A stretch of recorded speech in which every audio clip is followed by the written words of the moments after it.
Can you hear me now?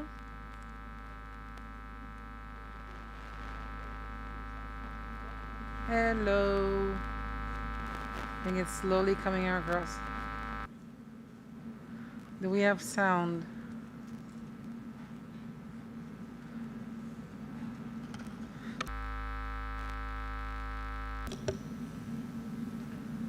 Hello, colleagues. Okay, to the UN heads enjoying coffee, can you please come to the table so we can begin?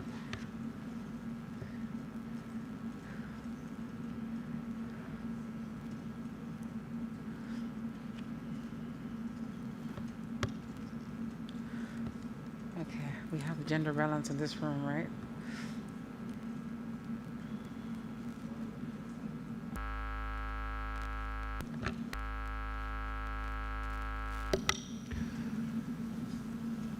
Good afternoon, ladies and gentlemen, dear colleagues. Today is a big day. Today we are here to launch a private sector partnership for sustainable development goals acceleration in Uganda in partnership with the Equity Group Foundation.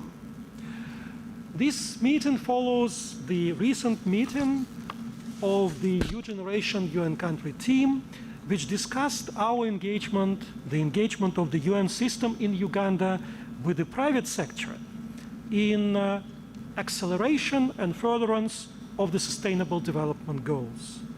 And that meeting identified several very exciting opportunities, including in cooperation with the Equity Group. Today we are going to explore those opportunities more through a series of presentations and discussions. We will be led during today's event by two outstanding leaders. And let me first introduce our guest, Dr. James Mwangi, who is the Group Managing Director and the Chief Executive Officer, Equity Group Holdings.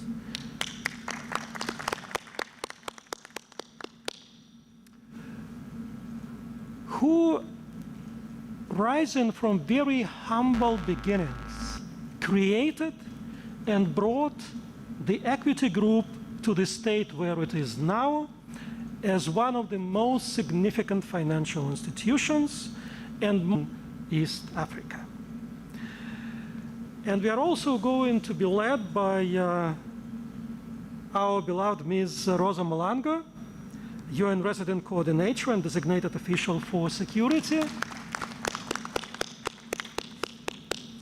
Jointly, they will take us through this discussion, and we all hope that by the end of this meeting, we will be able to identify the parameters of the partnership and the productive ways of our cooperation. So let us proceed now with opening and introductions. And may I request our colleagues from Equity Bank to introduce their team. Thank you very much, Dimitri. Truly appreciated. It's an honor to be here. My name is Dr. Beth Waweru. I work with Equity Group. And today we have a pleasure of also having our colleagues. And I will kindly request our colleagues from Uganda, who are based here, to kindly stand up and just wave. And they are led by their team leader, Samuel Kerubi. Samuel, thank you very much. You may have your seats. We also have colleagues from Equity Group Foundation in Nairobi. Please stand up and just wave to the crowd. Thank you very much. And we are also joined with several group directors. If you could kindly stand up and please wave to the crowd. Thank you very much. And of course, we have our team leader here. Board member. Apologies, sorry. We have our board members as well. He had already stood up, but thank you so much. Truly appreciated. Yeah. Thank you. Dimitri, over to you to introduce the UN team.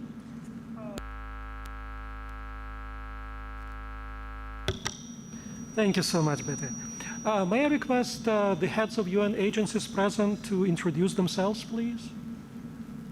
Good afternoon, everyone. My name is Elsie Atifa. I'm the resident representative for the United Nations Development Program, UNDP, and it's a pleasure to be here. And welcome to the Equity Group. Good afternoon. Alain Sibinala, representative of UNFPA, the UN Population Fund in Uganda. Welcome, everyone. Good afternoon. My name is Marwa Paroms. I'm the deputy representative for UNHCR. The representative is on the way. Thank you. Good afternoon, everyone. I'm Odette Bolly. I'm representing the head of IAM, International Organization for Migration. He's out of country. You're more than welcome. Good afternoon, and thank you for this meeting. My name is Jonas Tegey Wildamaram, the longer one, WHO representative and head of mission. Thank you. Good afternoon. I'm Joseph Mbanjizi, the United Country Director, representing the head of office. Thank you.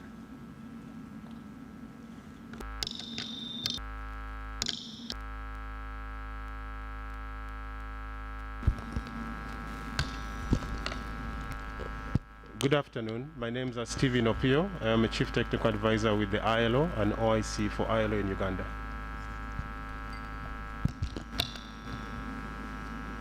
Good afternoon. Emmanuel Brahima Momo is the name, representing the head of office, United Nations Human Rights. Thank you. Good afternoon. My name is Munir Safieldin. I'm UNICEF representative. Thank you very much. Good afternoon. My name is Banduga Ismail. I'm representing the Country Programs Coordinator for UNESCO. Thank you.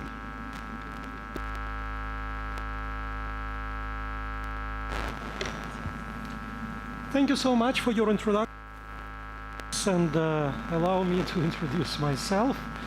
My name is Dmitry Pozhedaev. I'm head of the UN Capital Development Fund in Uganda.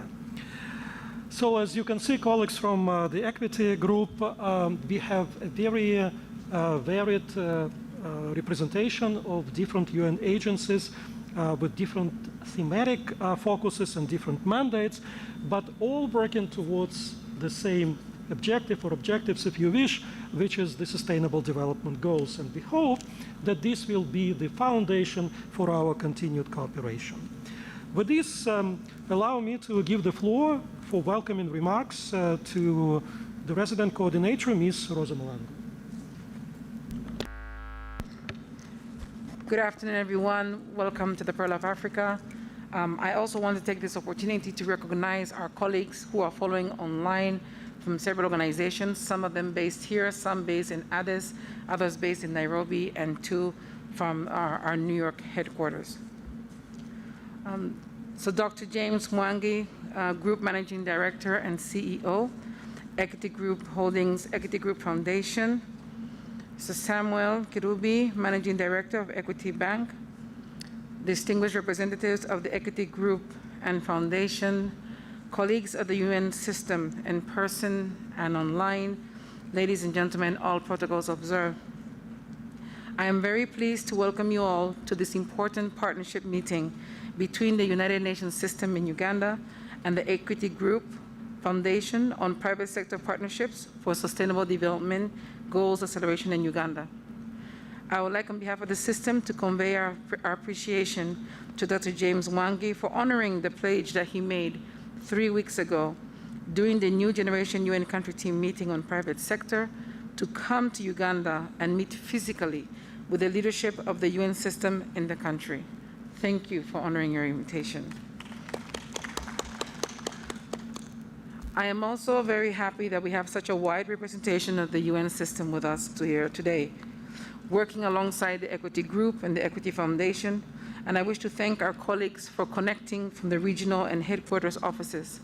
Allow me in particular to highlight the UN Economic Commission for Africa out of Addis, and the UN Department of Economic and Social Affairs out of New York, among others.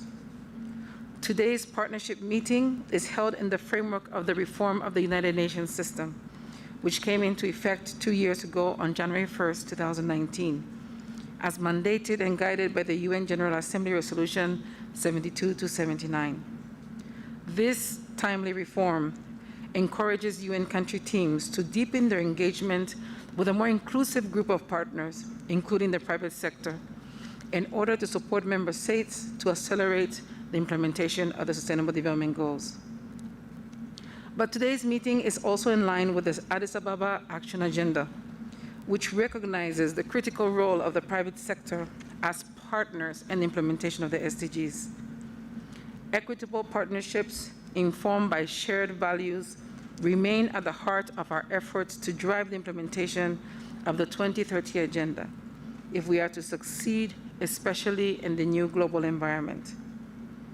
In the impressive presentation that Dr. James Mwangi delivered during the New Generation UN Country Team meeting 3 weeks ago, he made a call for the essence of businesses to be redefined so that they can be people-centered and champion the transformation of lives in this SDG era.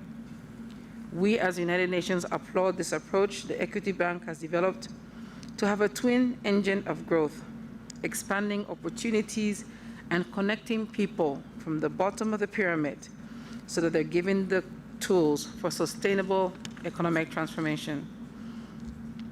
We commend Equity Group's work in contributing to the achievement of the SDGs, as Equity already collaborates with several members of the UN agencies present here today in several countries in the region.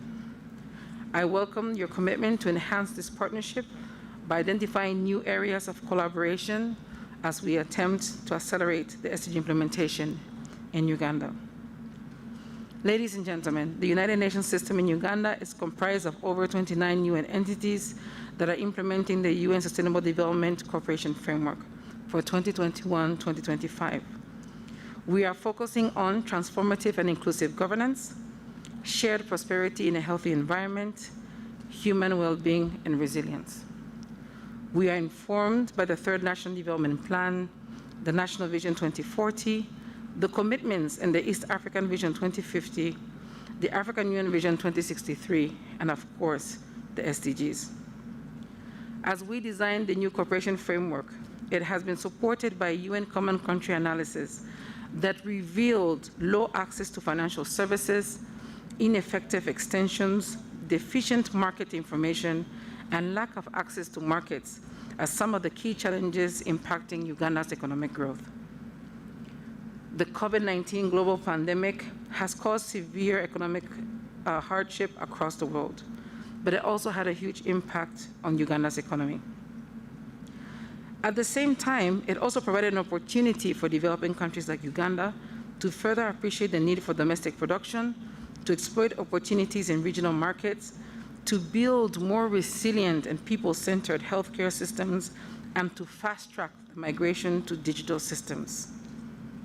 Global sustainability challenges, including extreme climate change, population growth, and resource scarcity, require that the finance sector lead the charge to adapt and promote new economic and business models. Ladies and gentlemen, last year, the United Nations, with the technical leadership of UNDP, developed a joint UN socioeconomic impact analysis on the impact of COVID-19 in Uganda. The findings demonstrate that over 4 million informal sector workers, most of whom are women and youth, lost their sources of livelihood. Our analysis also noted that the country is likely to backtrack on its journey to achieving the SDG 1 of zero poverty, as the poverty headcount is likely to increase by 2 to 8 percentage points as a result of the containment measures if we do not act promptly and together. Informed by these findings, the UN system has developed a series of partnerships which I wish to share with you today to address the risk of those most at risk of being left behind. Allow me to highlight a few. The first is the partnership with the Youth SDG Coalition and the National SDG Secretariat, which is giving a voice to youth across the country by inviting them to participate in the 1 Million SDG Solutions Innovation Challenge to identify solutions during the last decade of action. I would like to take a moment to appreciate the collaboration between UNDP and Stand Back Uganda, which has helped some of these youth to be able to scale up their solutions and innovations. The UN system in Uganda has also delivered a partnership with the Stanbic to design the Economic Enterprise Restart Fund. And here, Dr. James, we will really look forward to seeing what will be the potential role of Equity Group in this initiative. We established it as a 3-year COVID-19 impact relief fund with a target of making it worth $86 million to help address the unprecedented financing needs of thousands of women and youth through savings and credit cooperatives and village saving loan schemes across the country. Our dream is to make sure that one day they can access the formal economy. The UN system has also partnered with local governments in the Rwenzori region, the Ugandan Investment Authority, and Operation Wealth Creation to create data and investment profiles on 5 key economic sectors.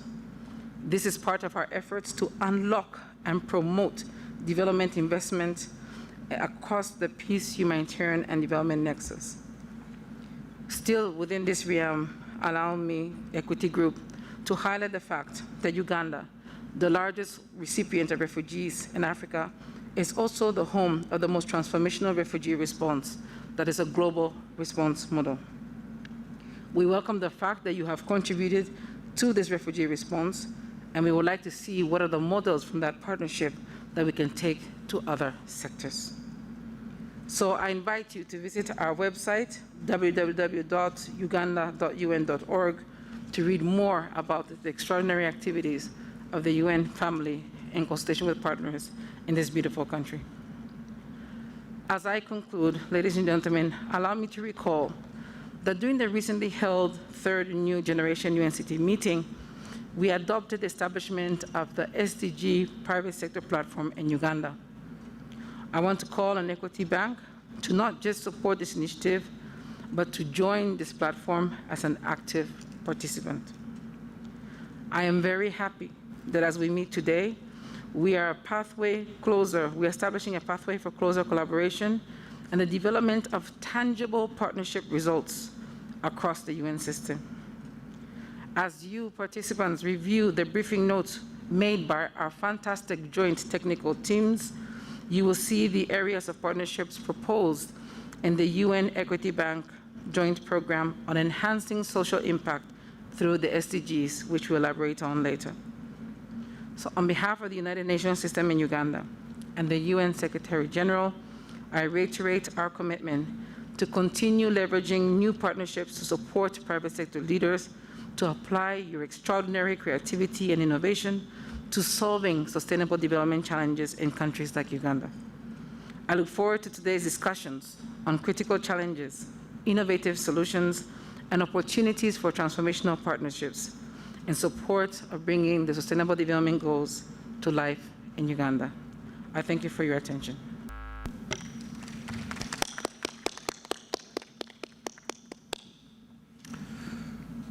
Thank you so much, Rosa. Indeed, as you said, achievement of the Sustainable Development Goals isn't possible unless this is considered as our joint challenge and our joint objective.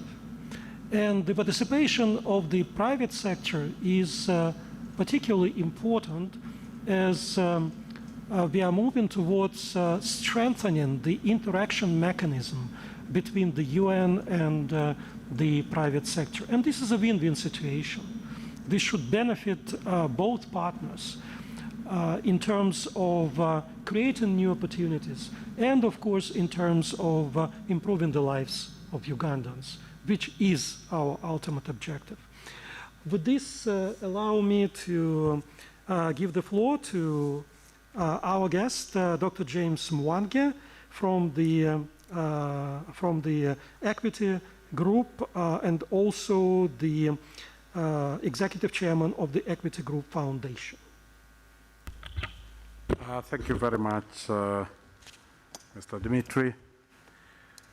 Olosa Marango, the UN Resident Coordinator, your colleagues, heads of the various UN agencies, my colleagues from Equity Group Foundation and Equity Bank.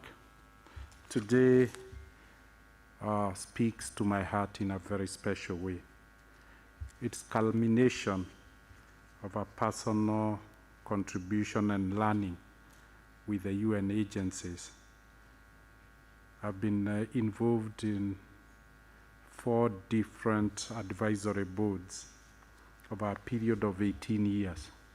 But today I see that personal contribution, involvement, and initiative being transformed to a collaborative framework between institutions. And it's only then that one can say the small seed that might have been planted 18 years is now acquiring a sustainable institutional framework. And so I'm very, very excited to be here and to be with you, because we are now leapfrogging personal initiatives to institutional collaborations. I can't thank the UN through you, Madam Losa, for what you have done to think about the private sector partnerships focused on sustainable development, and particularly with reference to a specific country so that the goals are specific and measurable. I've been very privileged to have been the founding chairman of Kenya Vision 2030, the national framework, which I served from 2003 up to last year. And I've seen what a sustained, deliberate, intentional development framework can lead, because during that period, Kenya has grown tenfold from a $10 billion US GDP to its current position of $100 billion US GDP. And it's simply intentional, persistent engagement in a collaborative way. I read it from the private sector. I read a board of 7 team of private sector industry captains and 18 principal secretaries. And the outcome has been, I would say we have last 17 years that we can leapfrog on this collaboration and really make significant impact within a very short period. Framework that has been developed from the UN perspective, the 3 strategic priorities, transformative and inclusive governance. It is essentially what was the basis of Kenya's Vision 2030. If you don't address the governance issue, you better stop any effort, because then there is tendency for frustration of effort. The issue of shared prosperity is the really ultimate objective, because that's what creates sustainability. That's what really creates involvement of everybody and interest in preserving a healthy environment. So, and of course, every effort that we do should be human-centric and building, and we have learned very quickly that the world, the way it has been twisted by just a COVID health environment, have demonstrated how resilient the world was. And so any focus that really doesn't focus on the resilience of the global economy, of the environment, particularly on the principle of equality. And equality, whether it's gender, whether it's digital, whether it's financial inclusion, in every respect, then we tend to fail, and we'll just be building for a moment before lack of resilience again demonstrates how unsustainable such an approach should be. I was excited when I looked at the Ugandan's government national development plan, the focus on enhanced value addition, because it's not that Uganda is not engaged in variable economic activities, but it's the value equation that needs to be addressed. How much value compared to effort, compared to engagement and involvement. And that's by focusing on that, I think it is transformative and speaks to the UN objective. I think the issue of leveraging on the strength of private sector and the capacity to drive growth and create jobs speaks to scalability and sustainability. And the good thing is the private sector have already invested. So we are leveraging on dead capital. We are not asking private sector to invest more. We're just saying, can you deploy either your capital, your infrastructure, your investment to do good as it does well? So essentially, it's sweating the investments of the private sector. It's giving the private sector a cause beyond the profit. And hopefully, we will be giving the private sector an opportunity to humanize itself. It's literally what everybody should be aiming at, redefining capitalism and giving capitalism a soul. And it can say, as we make money, we also make this contribution to humanity. And that ability to do good while doing well, they are not mutually exclusive. They can coexist. But what we really needed is leadership. And I don't think there will be any entity in the world that would do better than the UN. So when we sit here as representatives of the private sector and you as a representative of UN, then we can easily create a demonstration model and sell it to the world. And so when I then looked at the issue of productivity, the issue of consolidating infrastructure, this is really an enablement of the lead economy. And the citizens are in the lead economy, whether it is in agriculture, whether it is small and medium enterprise. So by enabling them, then we are making them active participants with the expected outcomes that speaks to our objectives.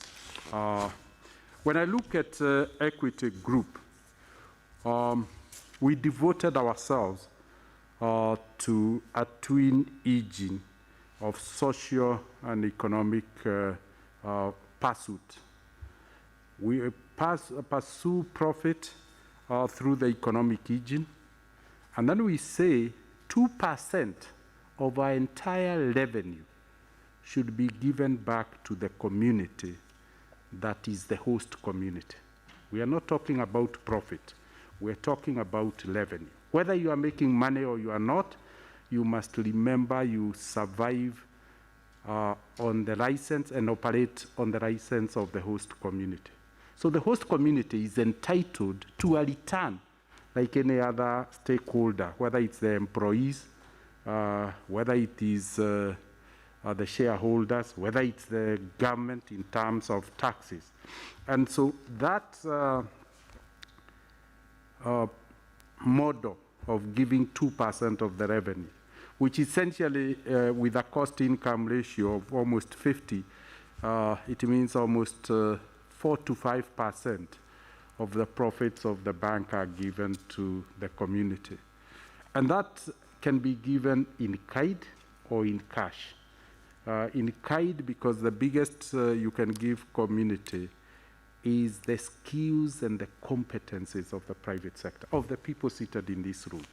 When you look at the average years of schooling that we have here with people like Dr. Beth, we checked the other day, she has been in school for 24 years. In school, just that level compares with 6 to 7 years of an average citizen. So when you make Beth available to community, you increase the quality of decisions of the community. And the quality of decision translates to enormous value to society, because the decisions that society make resort to greater value than a lower level. And so the participation of human resource in this. The second, of course, is the infrastructure. When we talk about equity in the region, we are talking about 400 branches. So what it means is that all our programs can be distributed to the remotest area and hubbed in an equity branch. It means we can extend beyond branches and go to agents, and we speak about 84,000 agents, meaning that our programs can be at the village level. And that distribution infrastructure, if the bank takes the cost, then you can imagine the amount of value that the infrastructure can bring to bear. The issue of scaling is what really speaks to me most. Because when we analyzed our principles of engagement, we have 8 principles of engagement. And they are categorized into 3. Program principles, which must be of scale. We don't want to do small things. Must be of scale. So we are now talking about programs we can run in 7 countries. We're not just talking about Uganda. We can perfect in Uganda and then duplicate, because UN is in all the countries that we are in. Sustainability. Once we put these programs on the DNA of the commercial engine, they will be carried into perpetuity and wherever the bank is offering the services. And it doesn't need to constantly being refunded. I look at what I'm very proud we did with UNDP, a program called Fanikisha. Fanikisha is a Swahili word for make it possible. And we were addressing the plight of women who were excluded from financial inclusion. And we said we can be deliberate and intentional and create loan products. We ended up with 9 different products depending on the challenge that we were trying to overcome or the barrier we were trying to overcome. I think today we have reached how many women, Esther, with Fanikisha? Oh, it's Anthony. 1.5 million women over a period of 8 years.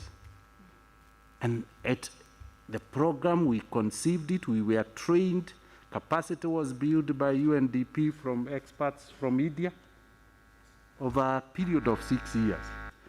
And I think now it's how many years since then? 2007. So we are talking about, is it 14 years? That has been sustained.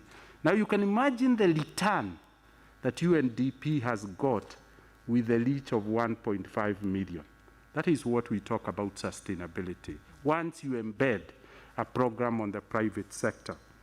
I think we have done that with particularly IFAD, World Food Program, and FAO, Kilimo Biashara. We called it Kilimo Biashara, turning agriculture into business. We always use Swahili words because you want to speak the language of the clients or the beneficiaries, whichever term you want to use.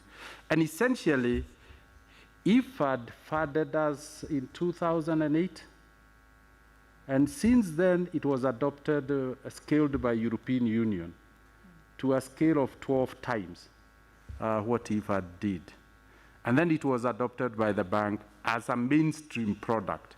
And now the objective is to make agricultural lending to constitute 30% of the entire bank loan, because we now understand how to finance agriculture. And that is the principle of seeding. What we are asking for this program to do is to seed. And once the seed has germinated, we'll have understood how to take care of it. And we'll take it from one country to the other, like we have taken Fanikisha or we have taken Kilimo Biashara. And the execution principle is leveraging on the infrastructure of the group and the human capital. So essentially, that's where sustainable comes from. It is the capacity of the foundation and the group that we leverage on. So while we take government and UN, we restrict the programs to the capacity so that when the partnership is no more, the program continues because it's within the capacity of the group. And we don't need to close any. So when I looked at the partnership UN has crafted for the private sector, I could only say how grateful we are, because for us it's a plug and play. We're not going to ask you for any adjustments, because the design of equity programs as a private sector player fits into what you have designed. And for us then it's really to plug and play, scale, and then take to the neighboring countries. And you just flag it to your colleagues, and UN continues to, and hopefully will have a regional impact. So I would say on behalf of my colleagues, how privileged we are to sit in one room, think together about humanity, think about development. And it humbles me to see how much we share in terms of aspirations, and more importantly, on the means of achieving our aspiration. I commit that the Equity Group, the Foundation, and the commercial wing will play its part, will not drop the ball, will not take the responsibility of failure, because we have demonstrated with the various agencies at the standalone level that whatever we do with you, we take it to the logical end and sustain it. So this holistic approach speaks to us because it becomes significant and it becomes big, and we want to commend you for using your gravitas to give direction to the private sector to work with the government. Thank you very much.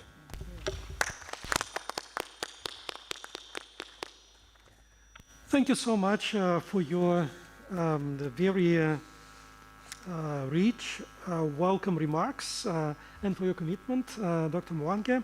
And I believe that we all share your conviction that you can do good while also doing well. And thank you also for suggesting very substantive elements of the partnership, which I believe talk a lot to the challenges and principles at the heart of the UN operations here. And I'm talking about scalability, the how together, working together, we can make sure that good ideas and productive business models can be taken up to scale. It's sustainability, of course, and it's reliable partners who have the adequate infrastructure and the adequate technical expertise and capacity to implement certain interventions. So thank you again, and Betty, would you like to introduce the presentation? Thank you. We were very much, through the last series of the last 3 meetings that we have had with the agencies, we feel we are very much aligned with our objectives. And so if you could put up the equity slides, we have a few, and I think they really speak to what Madam Rosa will be speaking about around the strategic priority areas. We've worked very closely with the technical teams and the deputies to identify them. So for example, on the first one on transformative and inclusive governance, which is the 3rd slide, we are proposing to provide solutions. If you could go to the 3rd slide, for example, solutions on e-payments. We've talked about digitization. I think that was one of the asks that we had in the meetings, that we can support digitization using, again, our commercial engine. We can also support, and we have lessons on how we can repurpose some sectors that are being challenged, especially in manufacturing. When we talk about building back better, we have examples that we can draw from in textile, where we repurpose them to be able to manufacture PPEs in Kenya. Also providing the last mile. I think Dr. Mwangi has mentioned that, last mile of delivery. How do we reach that last person in the village through our agency model? And supporting as well communities that have been affected by insecurity and the vulnerable populations. We've also looked at the biggest model for us to be able to reach to them is through providing financial inclusion as well as economic empowerment. On the next section, I think on the strategic priority 2, that talks about shared prosperity and in a healthy environment. This is very central to us. It speaks to us directly. And here, again, we have picked elements in our discussions about supporting MSMEs, especially on business development services, building capacity through financial, digital, and entrepreneurship training, as well as enhancing access to finance. I think in our last meeting we had with the agencies on Tuesday, there was a request that all our trainings must be linked to access to finance. And as James was mentioning, the women who have been trained in Fanikisha, they actually receive financial literacy training, and then they are linked to the right level of financial products. We want to prioritize MSMEs that speak to the areas that are core to the National Development Agenda for Uganda. That's around health, renewable energy, agribusiness, and education. In agriculture, there was a specific request that we move beyond just agro-processing in Uganda and look at how do we finance entire ecosystems. And this is something that we have done in Kenya and in other countries, and we want to be able to scale that up. We're actually even doing that currently in Uganda. And more than that, how do we support farmers to move away from peasantry to agribusiness? And there are also other innovative products, I think, that were requested in our last meeting on financing, especially for farmers, and other solutions, for example, the index-based weather insurance that allows them to reduce their vulnerability and risk. We also still have a few more things that we wanted to propose on the shared prosperity model around energy and environment on the next slide. So this one is critical, I think, to the healthy environment. So the two elements, we have an approach that allows people to move away from dependency on non-renewable resources and transition them to sustainable resources. This is both at the household level and also at an institutional level. So at the household level, we have bespoke products and a very bespoke distribution mechanism that links suppliers and manufacturers up to the very last mile, again, using our agency model. In terms of also greening facilities or green buildings, we have been able to do this successfully in Kenya, and incentivizing other private sector or other corporates to also embrace building technologies. I think there's a key demand in the national government, I think, of Uganda in terms of infrastructure. We want to be able to support that with very innovative financial products. And of course, the question of carbon credits, all this carbon that we are being able to compute, and we have a way of computing every element that has been either sequestered, and we can actually even monetize that. So no reason why we cannot be able to provide a platform to trade that. I think that was also one of the asks. For environment, a lot of the concerns are around restoration, and especially the last bullet tick speaks about how do we incentivize the young generation to be able to also be custodians of the environment? So think about tree planting or activities around schools that engage young people from the very onset to be able to conserve and preserve the environment. On the third strategic priority, we had identified, again, aligned to several, all the objectives of the NDP3, as well as the SDGs listed there. We have bespoke youth-centric programs. And again, given that this is the bulk of the African population, how do we ensure that young people are linked to not just education, but to also skills that they can quickly move into entrepreneurship or move into employment? And also, Equity Bank also is a stakeholder. Besides the 8,000 employees that we have, we also believe in investing in young people and providing them with paid internships, so concrete work skills. And this is a model that we'd also expect to partner with you on. And as well as young people, training them also on financial literacy. Because I think if you look at our curriculums, that is something that is very absent. And yet we expect that we can say we have a youth fund, but they're not being able to access the funds, but nobody has taught them about that. And then I think there was a specific request from the agencies about public procurement, especially for women, youth, as well as persons with disability. We've been able to do this successfully in Kenya, providing training. Some of it requires a bit of training young people on how to register their businesses, and we believe that we can successfully partner with you on this. I think the last slide that we have speaks to two other areas that are critical, that have been highlighted previously around health. Health, the interventions I know are quite big, and I think there are quite a number of agencies that address health concerns. But here what we are looking at is, can we support healthcare workers and upskill them a bit on entrepreneurship? Think about that last mile clinic in the village that can be able to provide high quality and effective services but with a referral mechanism. Again, providing also the infrastructure. Do we have sufficient infrastructure that is able to link patients and a patient's journey? And then the last one that I think has been critical in our discussions is about social protection. Thank you, Madam Rosa. In your opening remarks, you spoke about the refugee population. We have been able to provide digital solutions and mapping that journey for our beneficiaries. And we already have operations as Equity Bank here in Uganda, and we wish to scale that up to digitize payments, or actually digitize the entire infrastructure. And beyond that, we have also found good evidence that if we support them on financial inclusion, you're actually able to win them off from dependency to self-reliance, and we would want to do that model. I think this speaks to one of the shifts that you're seeking to do, that you don't want to be doers, you actually want to be enablers. And I think we have a model that can speak to that. So I think those are our pillars. James has mentioned about how we work, the programmatic principles. But in summary, that is what I think we open up the partnership for. And I'll let Dr. Mwangi close. Thank you. Thank you very much, Beth. I think I just wanted to give just how easy some of these can be. Like Equity celebrating 35 years, we decided to plant 35 million trees.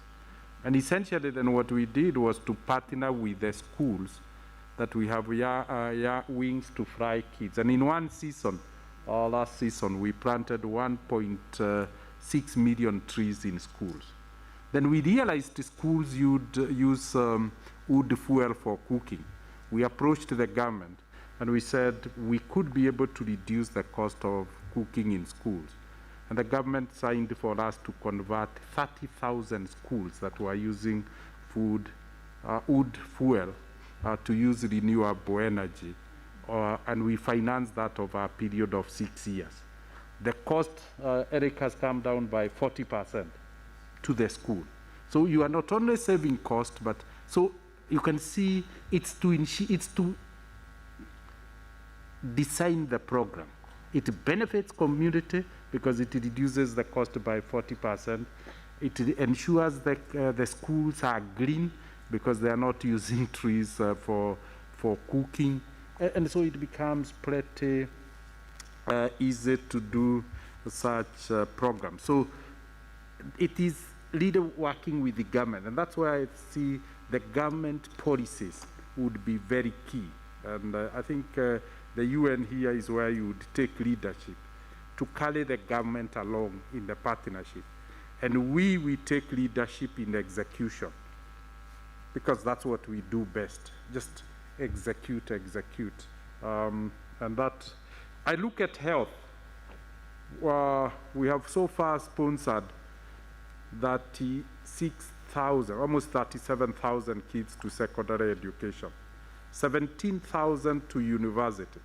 Out of that, 800 has done medicine. And we said, why don't we create a franchise for these 800 doctors and then finance each of them to set a clinic in their sub-county.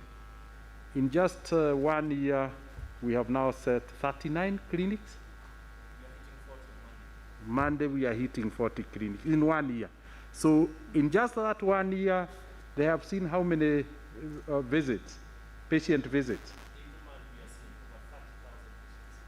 Over 30,000 patients. So you can see you create a complete disruptive health program, which is sustainable because it's turning health from a social service to being offered by an entrepreneurial platform owned by the doctor. And the foundation and Equity Afia just maintain standards through the franchise. So you only remain in the franchise.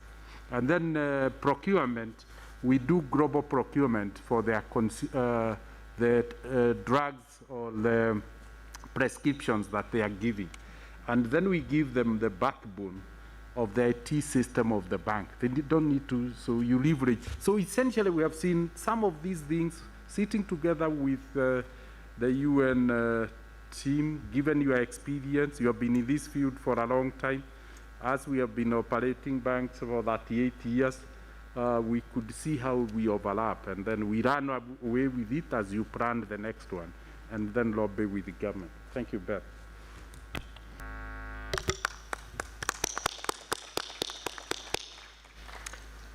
Thank you so much for this comprehensive presentation, Beth, and thank you, Dr. Mwange, for elaborating on the productive models of engagement and cooperation. Of course, here in Uganda, we've had also some very good examples of joint cooperation with the Equity Bank, in particular on agency banking, where we jointly piloted the agency banking model, reaching out to the last mile populations, reaching out to refugees, and in the process, in addition, of course, to creating benefits for the community, which was the primary objective, also helping ourselves as UN agencies to improve our operation, to increase our efficiency, and to reduce our transaction costs. So, and maybe if you allow me just to interject there, because that model has worked very well of leveraging on agency network. I think, Salalin, we now have 3 million and how many households on the program? 3.3 million. 3.3 million. 3.3 million households that now receive money, whether it is from whichever agency, but they receive it at the village level. And they don't have to queue and be humiliated by an administrator who is asking for... Is coming up to where it deserves to be addressed. He highlights the declining trust in institutions. And of course, he highlights COVID-19. So if you look at it that way, these are the challenges of our time. And there's no way to address them sustainably unless we actually make sure that we have an equitable discussion with all partners on how we're going to respond. So next. So to our new family members from Equity, this is the UN family in Uganda. It's a snapshot. The snapshot also of our Vision 2030 and of our objective. And I want to highlight to you that Uganda is unique because we actually have 2 categories of a UN footprint. If you look at the part above, that's a typical UN team focusing on humanitarian development and peace issues. But you see below it says UN missions and regional entities based in Uganda. That's our Entebbe base. And that base is very unique because it covers the whole region. It covers Africa, and some entities actually cover the world from here. So we have the global procurement out of Entebbe. We have regional procurement out of Entebbe. We have liaison offices for 8 political UN missions out of Entebbe. And in fact, there's 5 peacekeeping missions that when they fall sick, need food or water, they come here to be able to get that. So this is the uniqueness of the UN footprint that we have in Uganda. But because the SDGs are so comprehensive, we are all informed by it. So this was done recently. This is our alignment snapshot. It demonstrates how the Sustainable Development Goals links to our cooperation framework, to the National Development Plan 3, and to the outcomes.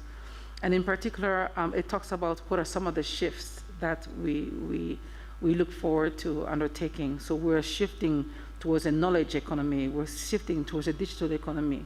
We're shifting towards integrated programming with the government away from sectors. So what are the implications for our relationship in that perspective? So if you're ever wondering, I want to check the pulse on your partnership with us, just come to this one page. We had it made for that purpose. And at this time, as we speak to you, the UN footprint in the country, there's 3,000 staff spread across the country. And we have hundreds of partners from community-based to national coverage organizations. So next. So we thought it was important to help you visualize as we go forward. So why are we here and what are we looking at? We're talking all about social impact. We're talking about Sustainable Development Goals. And we thought that that would be a good title for our partnership going forward. So yes, it's Uganda. Yes, it's impacting on SDGs. And I really want to give credit and my thanks to the agencies who are listed there, because they're the ones who have been working nonstop since the last meeting to make sure we had something as a basis for our discussion today. Documenting and managing evidence in real time is a challenge.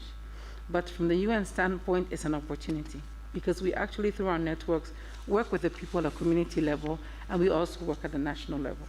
So as you look at interacting and engaging with us, that capability that you see there will be to be able to bring that data all the way down from the community level to national and even regional level to have a discussion on how can we bring the Sustainable Development Goals to life. So next. So we thought it would be important to try to focus a bit. So we're really impressed, Dr. James, with your knowledge of our cooperation framework. That was impressive to hear. So we saw that actually, if you look at it, there's two priorities. The first one is about financial inclusion. And there you can link it to innovation and shared prosperity. And if we really focus on financial inclusion and innovation, and I think that we're talking about managing innovation, not even encouraging it because it's happening everywhere, but how do you manage in a successful way so it can actually be sustainably scaled up and hence promote a shared prosperity? So there we saw some of the pillars that we thought was important to flag. We call it food and agriculture, but I want to use the opportunity to highlight that this year, I think in the month of June, and I'm looking at FAO here, the Secretary General is going to be hosting a food summit. Is it in June? Oh. So the thing about the food summit is that we are looking at as the UN at food systems. We're trying to move away from talking about the food insecurity. Where is the food system? And if you look at the food system in a country like Uganda, you start talking about cross-border food system. So the food system, you know, from the women farmer to the fork on your table, what does it look like? And what kind of investment do we need to do for that value chain to go from Kasese all the way to Nairobi and even beyond? But none of that can happen if we do not manage our health and well-being. And health has taken finally its rightful place. And it's really encouraging to hear how you've invested in health and able to roll out to the community level, because we think that's where it needs to be. The closer it is to people's services, the better they'll be able to respond to it. And here again, I want to use the opportunity to convey my profound appreciation in particular to our colleagues from WHO, UNICEF, IOM, who have been part of not just the COVID response, but before that, the Ebola response. There's always some sort of response. So really, our ability to manage the impact of health and well-being, our economics, is something that we have to keep at the forefront. And then we really appreciated the language of enterprise development. We're doing a lot with micro and small enterprises. And I think that this is another area where if we can find the right model, then you can roll it out across. And I want to just use an example here of, in my recent visit to Isinjiro, to one of the refugee settlements, when I asked the women, I found a group of women survivors farming, and I asked them what was their need. They asked me for markets. They didn't ask me for a kit. They didn't ask me for food. They asked me for markets. And they're getting their incentives through Equity Bank. So how can we transfer that positive practice to other areas of our response? So the next one is on institutional partnerships. And Dr. James, you mentioned at the beginning that we all came with our personal passion that today has become an institutional partnership. So yes, institutional partnerships, transformational governance, and shared leadership. Because if we don't share the accountability, we're not going to get anywhere. And there, the question of the opportunities that the COVID brings, I think, come to the table. And I do think it's time to have a discussion of the content of our education system. What is the content of it? What is the platform? And who is conveying it? Are we really giving the right type of learning and skills that our youth need for the market that is coming? Not coming, the new market that is here. Everybody's talking about how we had to leapfrog because of digital, because of COVID, to a digital economy. What are we teaching children? We're talking about financial literacy. Where do they get to see that? Where do the girls get to see that? Every time we have a meeting, in our meetings, both UNDP and FAO talk about renewable energy. Where do we bring that in? Where are you even taught about renewable energy? So really the content of our education system, the educational platforms that are going to become the new normal are something that we can discuss and we can define the new model together. And I'm particularly excited that we can work with Uganda to redefine how to have different energy models. And I think they're going to have different energy models depending on the region where they are. Oil is coming, but there's opportunity for sun, use of solar, as well as water and gas. But let's have a discussion of what makes sense in which region and not try to roll out something blanket that cannot hold. Social protection. And I'm looking here at UNFPA, who always brings it up in our discussions. What does it actually mean? How do we enforce it? And how do we make sure it makes sense? And here I can let you know that as the UN, we had to step out of our comfort zones and set up partnerships with cultural institutions to be able to push the issue of social protection. But we are challenged. Look at the national budget allocation for social protection, and what does it look like? So really, if we do not deal with social protection, there cannot be inclusive growth, and there can definitely not be shared prosperity. So I think that with that, that brings me to our last slide. And as I conclude, I just wanted to say that we look forward to a constructive discussion today. I think we have an opportunity to redefine a values-based approach to inclusive growth. We have an opportunity, I heard you, of redefining capitalism. Can we also redefine our governance architecture? And I want to end by referencing the 4 core values that we have gotten to learn here from the Ubuntu Mulamu point of view. So the first one is unity, Obumu. The second one is integrity, Owesimbu. The third is honesty, Oborufu. And the fourth is empathy, Okuofogo. So if we can keep this at the epicenter of what we do, I'm confident that we will be able to support Uganda in its journey and make sure that no one is left behind. Thank you.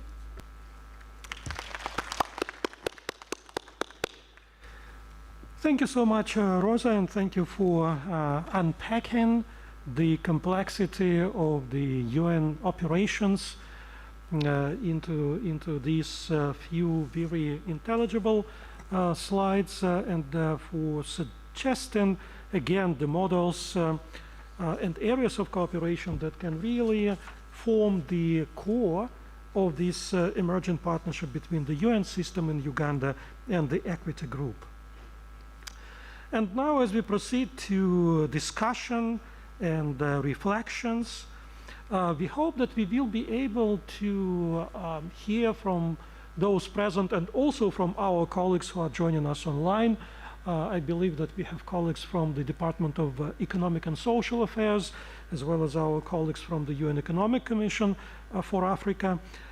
We hope during this discussion to flesh out the key elements and key parameters of our joint collaboration in the context of this joint program that Rosa has just presented and explained, and also probably to suggest very specific areas and interventions that meet the expertise and the objectives on both sides of this partnership, on the side of the United Nations and on the side of the Equity Group.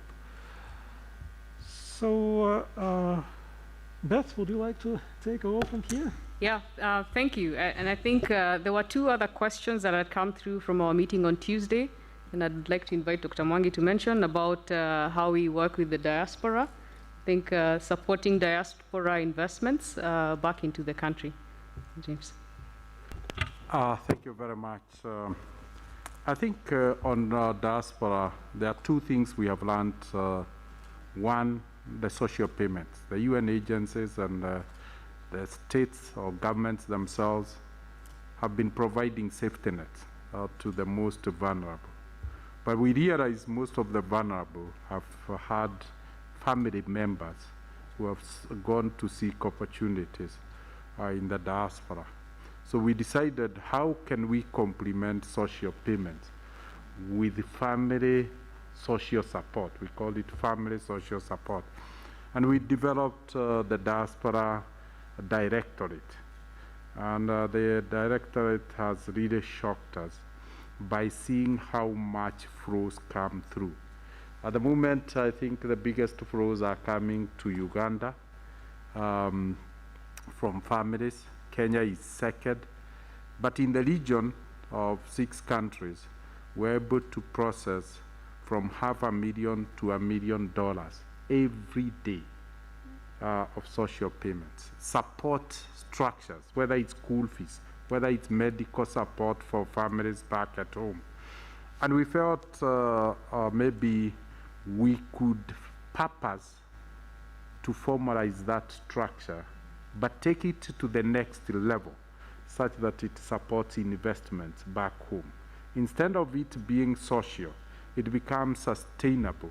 And Equity Bank, what we thought is that we could use those flows to determine the cash flows. And against that support, we can provide credit to the beneficiary family to invest and then use the cash flow to repay the loan, so that we convert social payments from consumption to investment that provides gainful employment to the members of the family, creates a source of sustained income.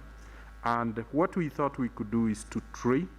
Before we give the loans, we do the training, capacity building, and as somebody said, linking the family to the market, such that it's the value chain and stabilizing value chains where they are playing. But we felt the UN here again, given your global capability, because there is no country, the recipient country and the sending country, you have representation. So we could work south-north partnership to create a vehicle, to create a pipe that deliver in a secure way, but that also uses the brand and reputation of the UN to create products that converts social support into investment support for sustainability and scalability. Thank you, Beth. All right, thank you. Now we'd love to invite any of the agencies that may have had some reflections that perhaps have not been spoken to and would want to comment, or even just based on the presentations that have been made. Thank you. Yeah, please go ahead and introduce yourself. Thank you so much. My name is Odette Bolly. I'm Program Manager on Labor Mobility and Human Development at the UN Migration Agency. I would just like to build on what Doctor has just said on the diaspora product, because I was the one actually who was asking that the other day. Yeah, I'm very amazed by what he has proposed on the receiver side. Now, I was also thinking what Equity Bank can do on the sender side. What I mean here, sometimes those diaspora people, mainly those that are in irregular setting in countries of destination, they do not have access to financial facilities. In their countries of origin, they don't also have access because of the nature of their situation. So what can Equity Bank provide for those kind of diaspora people that they want to invest in their country? All the remittances they are sending are sent for consumption, though they would like also to invest on economic development. What kind of product can you also provide to those targets in addition to the beneficiaries? What you have said for the beneficiary, I totally agree on it. These are one of the areas that I have been pushing for in many countries, how we can transfer this remittance into more investment products for the beneficiaries and also for the country. Thank you so much for all this insight that you have shared with us. Really appreciate being here today. Thank you. Over to you. Yeah, maybe you can take a couple more Okay. at the back there. Thank you. Okay, thank you. My name is Stephen Opio from International Labour Organization, and it's exciting to listen to Doc and yourself make this presentation today, because some of the examples you give, we are familiar with them, especially the one in Tanzania and the one in Kenya. Fanikisha was a great success, and through the joint UN initiative in Tanzania, it has continued to be supported and sustained. In Kenya, we also see the same. I see Anthony Kiogora. I think I saw it. Yes. Anthony has been one of our focal persons in Kenya for the discussions on financial education. And recently in the financial education training with your team in Nairobi, we proposed partnerships that we could have beyond Kenya. And it's good to see that you have now come here, and would want to see how to extend those discussions to the country team here, and probably sign an MOU, not only for Uganda, but also the region. Because when you talk about financial education, the linkage to trade, the market is beyond Uganda. So how do we engage in those discussions beyond Kenya, include Uganda. I remember you were also interested in DRC at some point, so we are happy to do that. And the last mile, it's good to hear Rosa also refer to the example in Isingiro. When you go to Isingiro, I was there 2 weeks ago. Equity stands out. I mean, you go to the end of the border between Tanzania and Uganda, you'll find Equiduka there. So the key thing there now is how do we engage jointly in financial education, but also an approach that allows us train some of your teams to reach out to some of these people for future investments. I'll give an example we did with you in Kenya in 2013 to 2015. We started off with only 30 team members from Equity who were trained in the Start and Improve Your Business program. I think, Doc, you do remember. And when we last checked in 2016, you had reached 10,000 clients. So how can we replicate some of those here, and together with people like UNCDF, FAO, and others, we come together and sign an MOU that allows us to extend some of those services and support through, one, capacity building, and two, access to finance. Finally, the whole element around inclusion. It's also good to see you reflect on inclusion of POCs, the refugees. The refugee economies are a good one to tap into because they contribute to the local economic development potentials of these hosting districts. So how do we work together to extend some of these services beyond the urban areas in the towns and cities, but to include some of these POCs? We are in a process, for example, of investing about 400,000 into some value chains in the refugee hosting districts.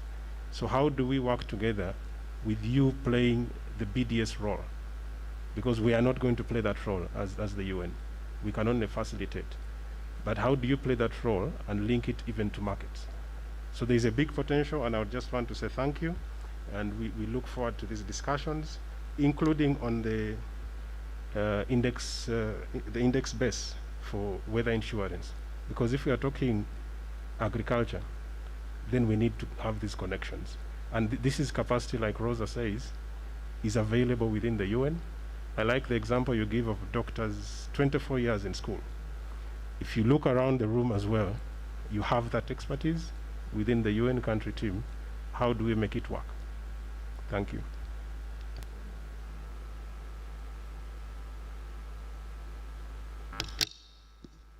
Yeah, thank you very much, Rosa.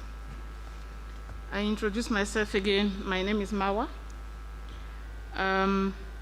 As Rosa said, we have 1.4 million refugees in Uganda. And they come from different countries. Somalia, DRC, Eritrea. And 94% of these people live in the district. Only 6% live in Kampala. And these people who live in the district heavily rely on assistance. And recently, the food ration has been reduced to 30%.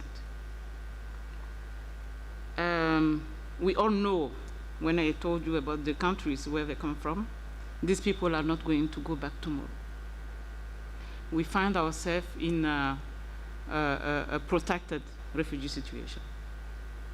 And to make the situation even worse, COVID came in and made things so difficult for refugees. So UNHCR is now, with all the partners, we are now trying to think about new strategies, long-term strategies, because what we've been doing is good, but it's in a short term and cannot help, cannot be sustainable. We want refugees and host communities to be self-reliant. Why am I talking about host communities? Because they are the one at the front line. When the refugees come, they are the one sharing the little they have with the refugees. being land, being water, or education, anything. So in our strategy today, we always include the host populations. We have been already working together on, helping refugees to open bank accounts, have their small savings. We are also introducing what we call CBI, cash-based interventions, to give them that dignity you were talking about. So in case someone wants to buy, fish or anything else, at least they have the money they can buy for themselves. So we have started doing this, but we want to go further. You cannot talk about refugee protection today without thinking about the host, without paving the way to development. I just came back this morning from the mission from Southwest. In Oruchinga, I went also to Ramonja, Naki Valley, and I visited some schools. And it's difficult to see what is there.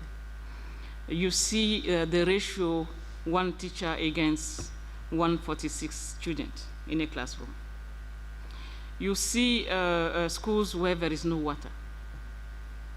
You see schools where some students cannot come to school just because their parents cannot pay 2,000 Ugandan shillings. And we are thinking, and we are thinking all together, about scaling up the small businesses that the refugees have and see how we can make these kind of access for the refugees and host communities to financial services. It's true that sometimes some banks don't trust refugees. They think, oh, these guys will go back home tomorrow. We don't know how we're going to, partner with them. But I can tell you, the refugees are here. Naki Valley has been here since 1959, more than 60 years. They are not going to leave tomorrow. So I think we have to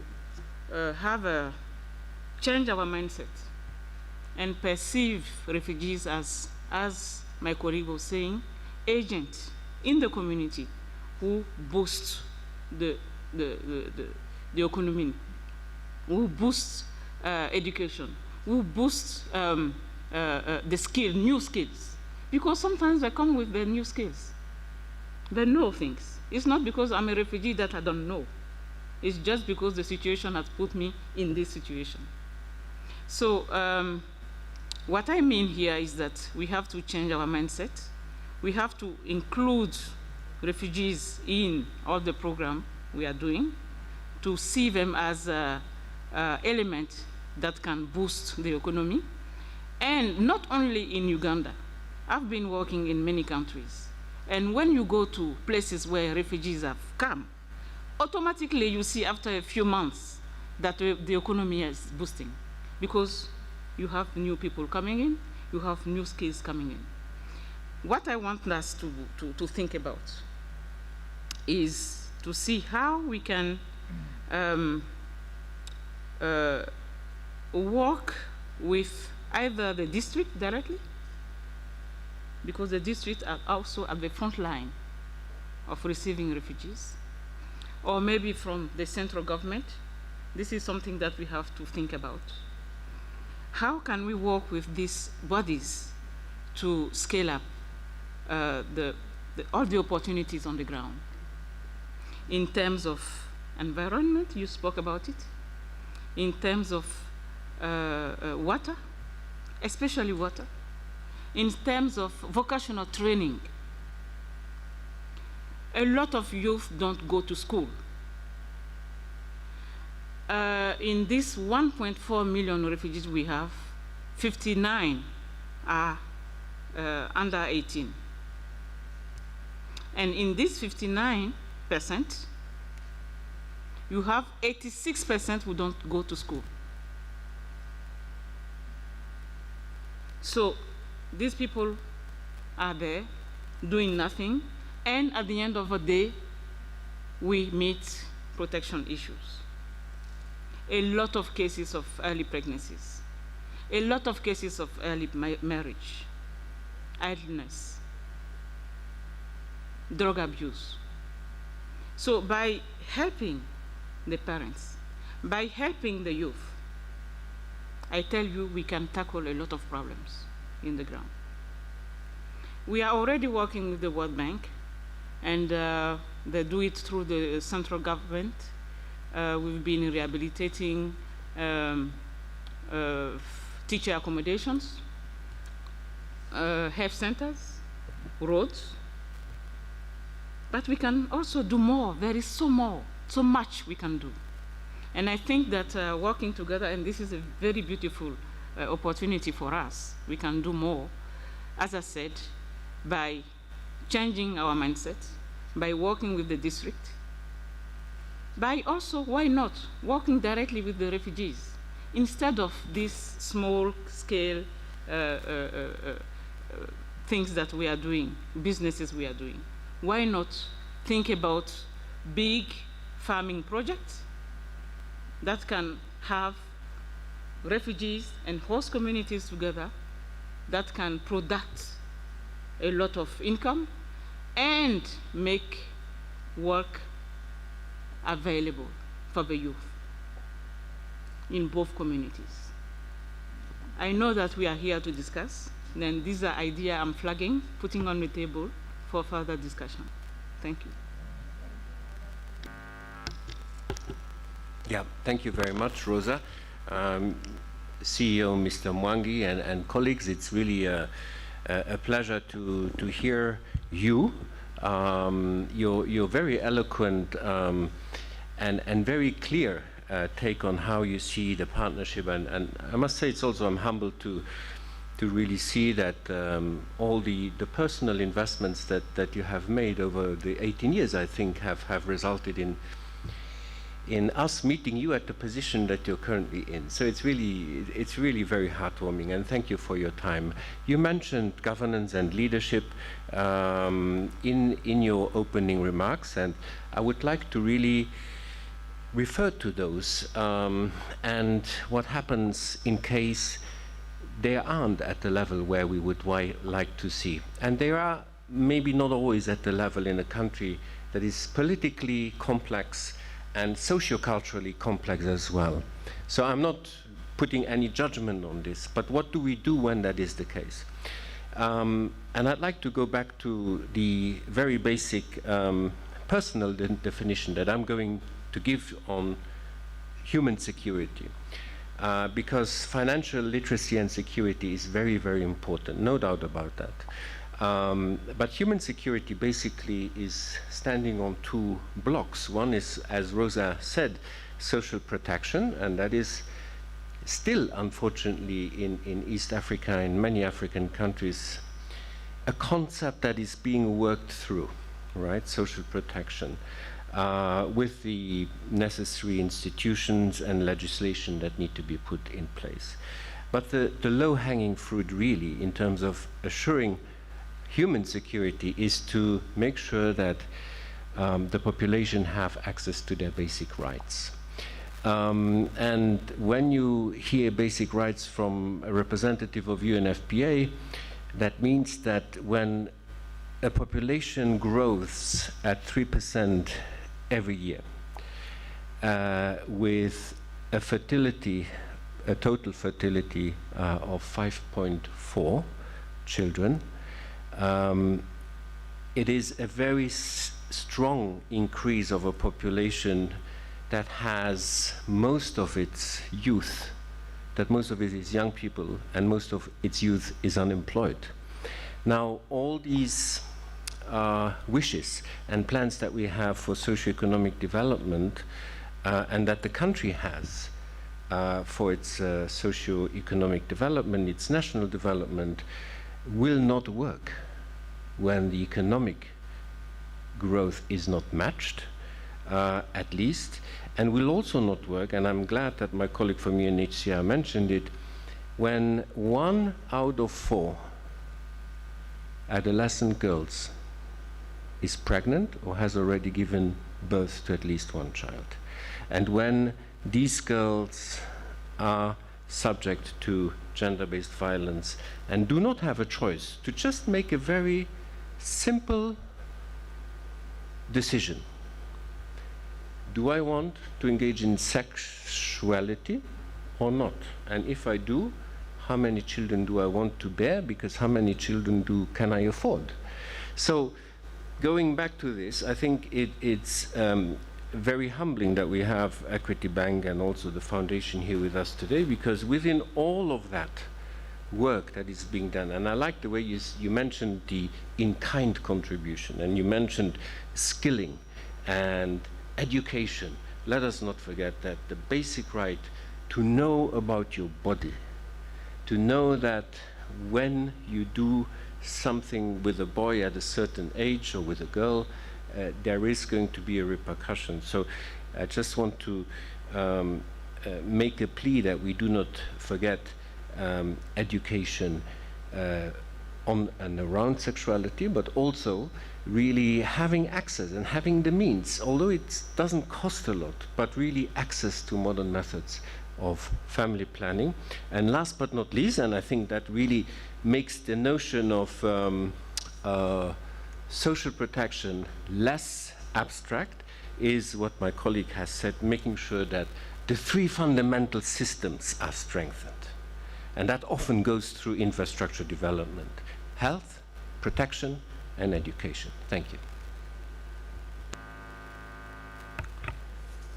Thank you very much. I will invite my colleagues. I think the issue raised by Stephen is very fundamental. Anthony, the issue of enterprise. How can we use enterprise to transform and to have the greatest impact, and what do we need to do? And then from I think we'll ask Salaline to lead a talk about our initiatives that in regard to refugees and the initiatives that, and the challenges also we are confronting, and the role of government to make it possible, and what partnership would be able to do. Mary, on the issue of governance and leadership. You are Director of Governance and Leadership, but here on a three-dimensional approach, the issue of social protection, access to basic rights, access to education and health, and how the role they play in our thinking. So, and then I will take the question by Bori about, I think Bori, I think the issue of agency, Salaline, you can also touch on that. So who wants to go first? Okay, Anthony. Thank you, Dr. James, and pleasure meeting the plenary. My name is Anthony Kiogora, Associate Director, team leading on enterprise development and financial inclusion, Equity Group Foundation. So over the last 10 years, we've got good lessons that we've learned from our partnerships with some of the UN agencies that Dr. Mwangi has indicated about, including the International Labour Organization, the UNDP, UN Women, UNCTAD, and even FAO.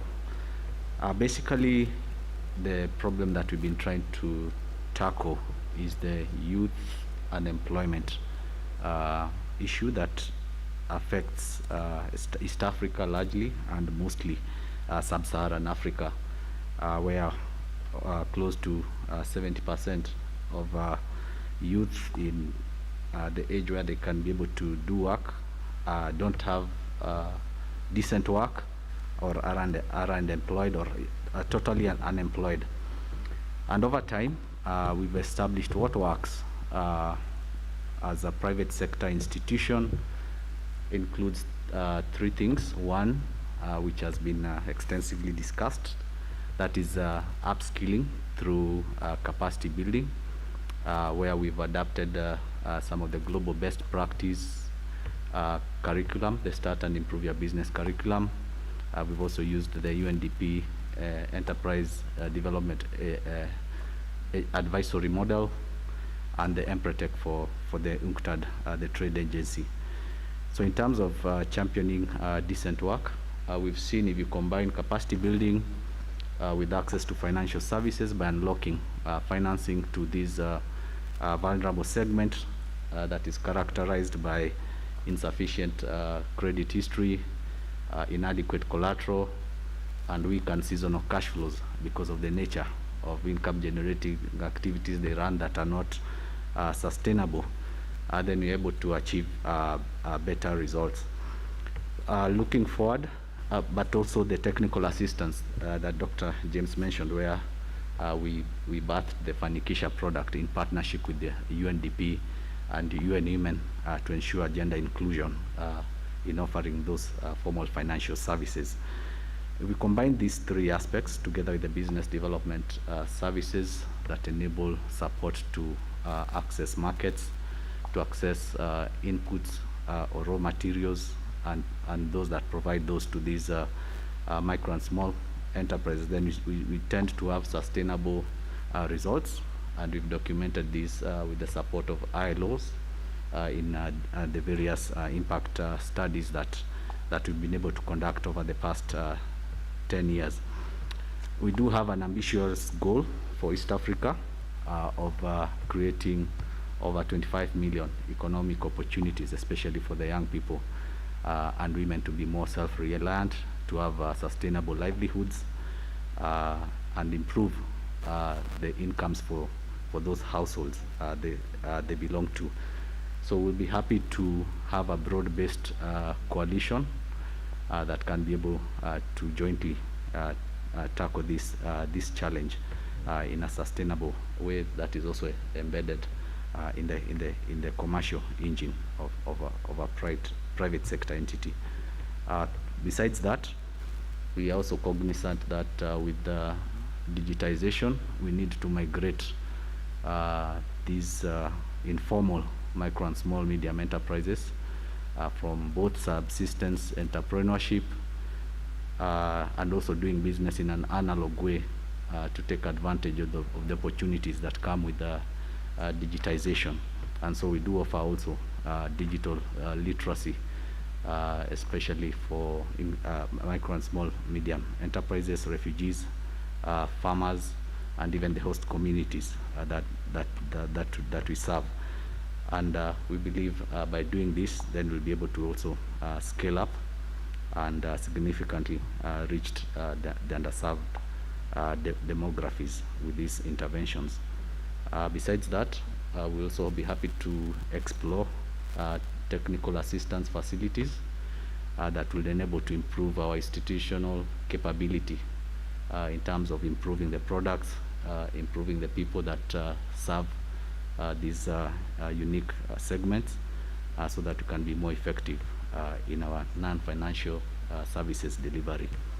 Thank you. Anthony. Yes, Salaline. Thank you, James. Under social protection, which is the pillar within which we serve refugees, we leverage financial systems to reduce socioeconomic risk and vulnerability and alleviate extreme deprivation and poverty. And this we do through partnerships with governments, UN agencies, humanitarian agencies, development partners. And as earlier mentioned, we've been able to impact about 3.3 million households through cash transfer programming. The model that we employ, which is what we have utilized also in the Ugandan context and the rest of the region, is opening bank accounts for refugees or the forcibly displaced, for other vulnerable segments. I mentioned we're working with the government, focusing on orphans and vulnerable children, persons with severe disabilities, the elderly, and persons living in ASALs. So within all these vulnerable segments, we provide them with bank accounts through which then our partners can channel their support through. The element of bank accounts brings with it dignity, as Dr. Mwangi was mentioning. Our beneficiaries, there is no distinction between our beneficiaries and normal customers. So they can walk into any of our branches and they're served with dignity. They can visit any of our agent outlets. They are again served with dignity. And beyond that, there's the issue of security. We resource them with the access instruments, be it SIM cards or smart cards. And those smart cards have capability for reuse. For example, if the UN agencies will be focusing on one household, one refugee household, then different agencies can be able to channel support through those cards. So the cards have capability of carrying about 26 wallets. So different agencies can use the cards, or even one agency can use the same card for different functions. So you can channel support, focused on education, focused on health, or any other priority areas through the same infrastructure.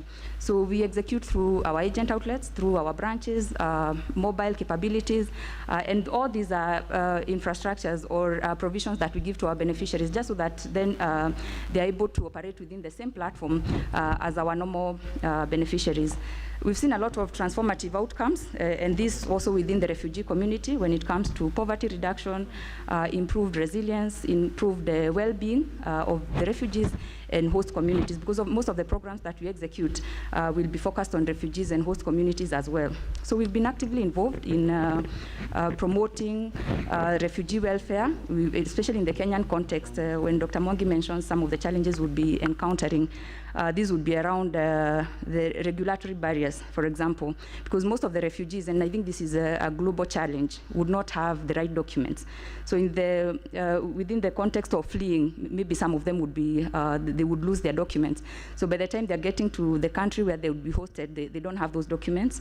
So then most banks will not be willing to open bank accounts for them. So those are the policy issues that we are trying to influence through advocacy. In Kenya, Dr. Mwangi is sitting in the CRRF committee, National Steering Committee. You would be familiar with the Comprehensive Refugee Response Framework. And Kenya just signed the framework in October last year. So this year we'll be looking at operationalizing it. And as an institution, we have the privilege of having our team leader sitting in that committee so that we're able to influence some of that, some of those situations. So we've been keen in moving refugees from care and maintenance to self-reliance through the tools that have been mentioned, primarily through financial literacy training. We train them, we give them the right capacity to enable them manage their finances effectively. So whatever stipend they get from humanitarian support, we ensure that they're resourced. They have the right attitude, the right skills, the right knowledge to put it into productive use. And within that, then we walk a journey with them, where we move them from systemic reliance on humanitarian aid to a place where they can then be economically stable. And they're able to stand on their 2 feet with or without support. And as Maya mentioned, the refugee situation is here to stay. So we have to start having those conversations around durable solutions and sustainable solutions. So that's where we are as an institution. Thank you very much. Saladin. So Mawa, I think the issue is we must bear in mind the need to integrate refugees in host communities. So we take an integrated approach. So when we are giving scholarships, we give scholarships to refugees. And I think right now we have 6 in the US and Canada who have now gone to leading universities. And that is a catalyst. It gives hope to the entire refugee camp of the possibilities. The second thing is like setting a branch within the refugee. And while we are having those challenges that Saladin has, we tell the government, you accepted these people here. We'll use biometrics and then manage the risk at the transactional level other than registration level. And that again has helped us to see more involvement, more peaceful coexistence because of involvement between the two. I think we are now developing loan facilities against payments to refugees and saying, can we use this not as a support program, not as sustaining, but a seed of transformation? And given that we take a long-term view, and part of it is our investment. We take it as an investment. If they don't pay, that was an investment in our hope to humanity. So there is quite a lot that needs needed to be done. And the best examples, I think, are in Dadaab and where else? Dadaab, and Kakuma. Kakuma and Kalobeyei. It's where we have set branches specifically and developed with IFC products for refugees. So basically that's what we need to replicate in the refugee camps and without having to Excuse me, this example is happening in Kakuma and Dadaab, right? Yes, Kakuma, Dadaab and So you are thinking about replicating it here in Uganda? Yes. Okay, thank you. So it is not we are thinking. We want to do it together. Yeah, so, and I think, so when you had we can scale. The most powerful and lethal weapon we have is economic activities. Populations are supported by economic activities within a country. If we could get the low income, the vulnerable, to be engaged in economic activities, then we win up from support. They don't need support. So enterprise is what we see as the engine. But these enterprises must be linked to markets. And so where you can help us is building the capacity and value chains that create stability. I think Esther has done amazing work with linking small-scale farmers to global markets, maybe in 1 minute, Esther, and the partners you are working with. Yeah, thank you very much. When it comes to issues about farmers, what we see the biggest challenge is normally the fact that the smallholder farmers do not know in the first place that they're in business. So the first thing we do is to help them to understand that whatever they do is a business, and therefore we operate from there. And that is why capacity building is one of the most important things for them to appreciate that whatever they are doing can be able to provide them with food, with employment. Eventually they are able to put into the market, and they can be able to earn income as well as help the country to earn foreign exchange through export. So it is a whole ecosystem of trying to help them to understand that they're in business so that they can be able to borrow money, retro money to invest in their farms, and then we link them to markets, and then through those markets they're able now to make money. So when it starts with the capacity building and helping them to work in groups so that we can also be able to reach them, because when they work individually it's very difficult for anybody to reach them. And then of course working through partnerships. We have worked with very, very many partners. Like in this room I see FAO, we have worked with FAO in very many programs. We have worked with IFAD, we have worked with WFP, just trying to help them, farmers, to understand that whatever they are doing, they can be able to do it better when they work using, for example, certified seeds and fertilizers so that they can also improve their production. And therefore, they are also able to attract market. But most importantly, of course, is to have an ecosystem where they are able to get all the things that they require. And of course, partnership with the government in the first place, because the government has a mandate to provide food to the people. And then, of course, working with other organizations, including other private sector players, like the exporters, those who are providing farm inputs, putting all of them together and also developing innovative products. Because sometimes it's not about the products that are provided by the bank. It's first of all listening to them, understanding what are their needs, and therefore working out the products that can be able to serve their needs. I know, like in FAO, one of the very innovative projects that we worked with was trying to help farmers to do farm forest, getting loans to put into trees. And trees can take so long for them to turn into money or to turn into anything. So trying to build income generating activities, quick income generating activities around that, so that they can be able to produce some income, to get some income, at the same time to be able to support forests because of the need of forest cover in the country. And also what we have done with IFAD, trying to help the farmers who are normally, some of them were actually being given food by World Food Program, but within a short time we see them turning around and becoming even producers of excess that they can be able to put the market. And I think that is the idea. It is not about family food self-sufficiency. They should always go beyond the family needs so that the rest of the food is converted into a market, taken to the market and provide for other needs.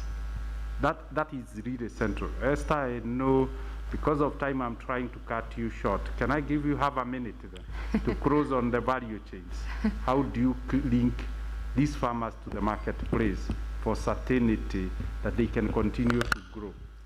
Okay, how we do that is first, I said about capacity building, and of course, the first thing is to look at what does the market require. Because if they produce and there is no market, then they'll get stuck. And when they are working with like a bank, they get stuck together with the bank. So what we try to do is to organize them in a way that whatever they produce, they're able to put to market. So we provide them with farm inputs, first of all knowledge, and then farm inputs, and then link them to the buyers so that they are also able to negotiate prices. And that way it becomes very, very sustainable. And a lot of projects we come up with, it's not about just developing, working like a project.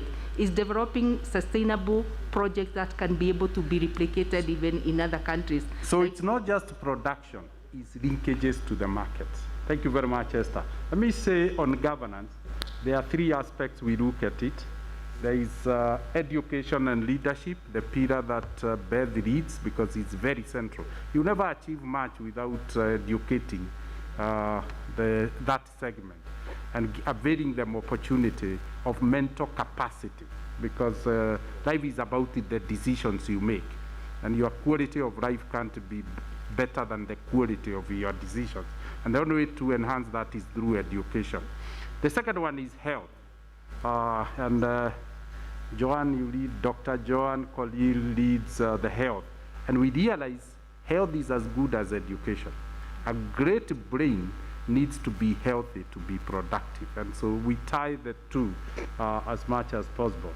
And then the environment, sustainable, clean environment. Eric, you can raise your hand, that focuses on where the governance practice are. Now, Mary, having said that, I will also cut you to 1 minute about governance and leadership. Yeah, thank you, James. We noticed that there's a very thin line between financial dependence and also abuse of human rights, especially, gender-based violence. And you see that most of the programs that we have in the bank have been geared towards addressing that, that disparity, so that we can empower the women. We also looked at the structure of the programs we have. For instance, if you look at the Wings to Fly program, we said there are some of these kids, they will do very well, not enough to qualify for university, but they can be taken through vocational training.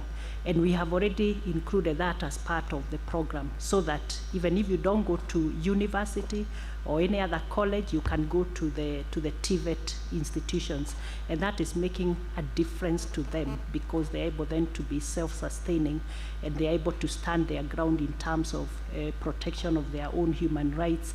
They become better educators for their families and the people around them. So it's a very integrated approach, as James said earlier. And I think the other success we registered, and we talked about it earlier, is also, you can see the way they are being also integrated into the other banks programs. Like now, the doctors are being given an opportunity to manage the clinics that we are setting up under the Equity Afia program. So you look at it holistically. Use of digital delivery services is also helping in terms of making them independent in terms of the financial status. I think we also introduced education and awareness, sexual training, and for the kids, right from Form 1, which is now secondary school. And we are not shy to talk about sex those difficult conversations. The body. Yeah. So those difficult conversations we are having with those kids, we are also telling them character is everything. So even as you look at becoming, preparing them for leadership in future, what do you need to have? Look at the concepts of transparency, look at the concepts of accountability. That is what is going to make you a world-class leader. And they are being taken through this training as they grow from Form 1, Form 2, very, very continuous mentorship and coaching by people who have made it and who know they can respect them because they are also self-made and they can see what they have been able to achieve. So it's a very, very comprehensive. And the phrase is, as a girl, if you can't manage and control your body, you can't manage or control anything else. Yeah. Once you challenge them that way, then it becomes conscious that even their education, they can't manage if they can't manage themselves. Thank you very much, Mary. I know I have only 2 more minutes, but the 2 more minutes is, then how do we put all these within the framework of an institution? And I wanted to invite Brent. I know it is difficult to control you, so when you hear me speaking, it's how do we plug this social aspect into the strategy, and how do we connect both the economic, and maybe you could try and look at how we have been studying the Marshall Plan that applied in Germany and how it could be applied in resetting the East African economies. As Polycarp then says, how do you execute with Kirubi? Brent, 2 minutes. Great. Thanks, James, and good day, everyone.